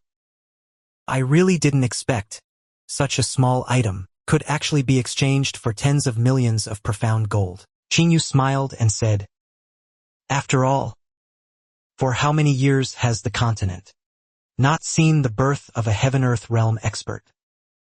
If one could truly obtain the Crimson Abyss Empress's legacy, they might become the strongest person on the continent. Even if it's just an ancient treasure, tens of millions of profound gold would be well spent." Ling Yun looked at the scroll in his hand, and the gray text on it. It was even more bizarre than Martian script. "I'm more curious about where the talent came from to decipher these scribbles." "Dean, that's ancient language. Is there a difference?" Ling Yun shook his head and said, "I think only the person who wrote it could recognize it. Perhaps it was deciphered by some ancient script research master." Qing Yu was thoughtful. Regarding this treasure, he had only had a slight understanding of it when he was in the Heavenly Demon Palace. Suddenly, he remembered something and said seriously, "Oh, right. Dean, I think you should pay attention to that Lu Xiner." "What's wrong with her?" "I think." Qing Yu pondered for a long time, then suddenly said, "She might be trying to entangle herself with you. Or rather, she's taken a liking to you." "Ha! How is that possible? Didn't I tell you I took off her veil? And that woman wasn't even angry. Does that matter?" "Of course it does. For female cultivators of Hahuan Valley, the veil has a special meaning. Generally, only a Dao companion or husband can remove it."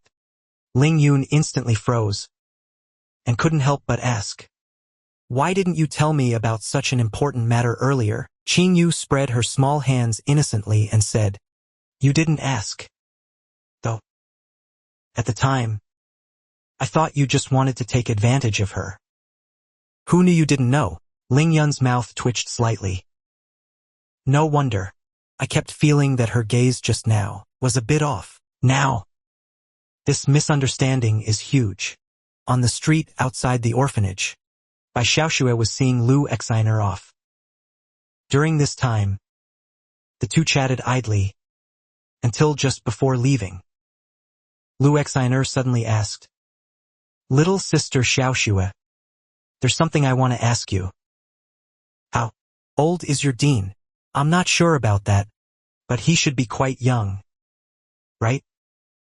After all, the dean's words and actions don't resemble those rigid old men." Lu Xiner nodded and continued to ask, "Then, does he have a Dao companion?" I don't think so," Xianxia replied truthfully. Then she saw Lu Xiner sigh in relief. "So, it's like that? That's great." Immediately, Xianxia's radar reacted. Her brow furrowed. "Wait a minute. Why is this woman asking all these questions?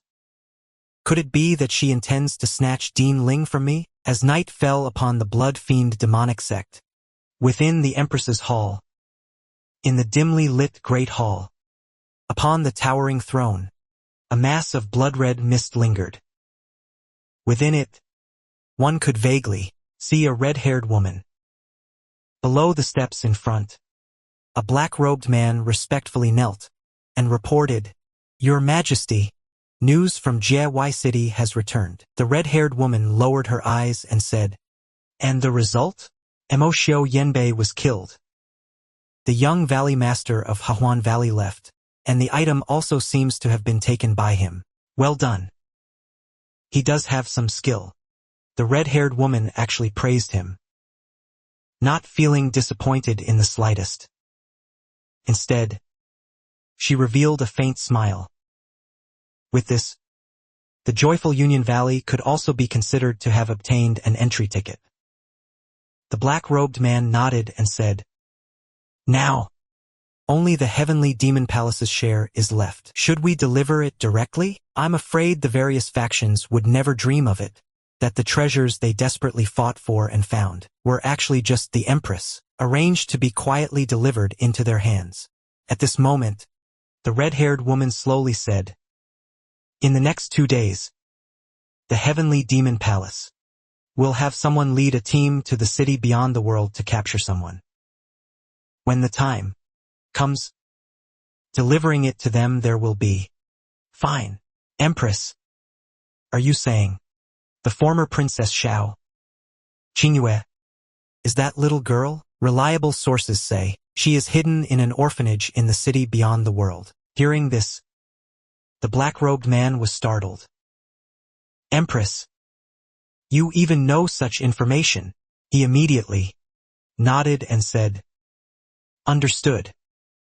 I will go make the arrangements now." "No need."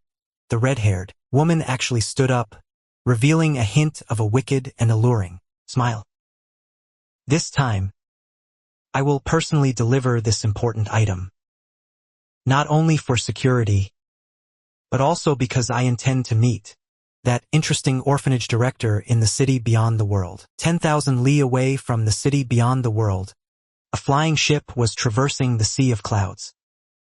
Prominently erected on it was the black banner symbolizing the Heavenly Demon Palace. More than 10 high-level cultivators stood on the flying ship. They were all first-rate powerhouses from the Heavenly Demon Palace.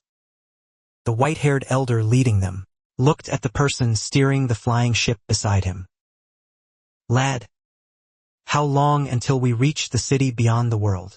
Hearing this, that person hastily and respectfully replied, "Reporting to Elder Bing. We can arrive in 6 hours at the fastest." This white-haired elder before them was one of the Heavenly Demon Palace's Dao forging experts. He was also a powerful demonic cultivator whose fierce reputation was renowned throughout the continent. This time, he was leading the team with more than 10 palace, peak emperor-level experts, all for just 2 objectives, Qingyue and the treasure of the city beyond the world. Learning they could arrive in half a day, the white-haired elder nodded in satisfaction. He then looked at the young woman beside him and said, Little girl Sue. This time, you made the right choice. The woman before him was precisely the one who had previously left the orphanage, the Emerald Sword King, Su Lan. At this moment, Su Lan bowed and said, "Thank you for your praise, Senior. After all, given the current situation, who should be supported and who should be abandoned, this junior still has that much foresight." The others looked at her with varying expressions. Most of them understood Su Lan's situation. As soon as she returned to the Heavenly Demon Palace, she reported Qingyue's whereabouts. Considering her relationship with Qingyue's grandfather, this act was utterly ruthless. Hearing this, the white-haired elder said with satisfaction, "Very good. Once this mission is over, this old man will certainly request a reward from the princess for you." "Thank you, Senior." Su Lan smiled sweetly, looking very grateful. At this moment, another elder nearby couldn't help but ask, "Speaking of which, little girl Su, are you sure that Empress's treasure is still in the city, beyond the world? After all, if we were only capturing Qingyue, we wouldn't need such a large-scale operation. We are mainly here for the Empress's treasure. Now, it can save their heavenly demon palace, and the joyful Union Valley, which no longer has it. Therefore, the princess above is almost going crazy. She even offered many benefits." Su Lan said with a serious expression, "Seniors, rest assured.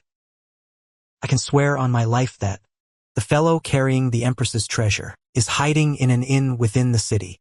At this moment, the white-haired elder smiled, the wrinkles on his face smoothing out. "You don't need to swear on it. This old man trusts you very much. Compared to that, I'm more curious about that orphanage director you mentioned. Is he really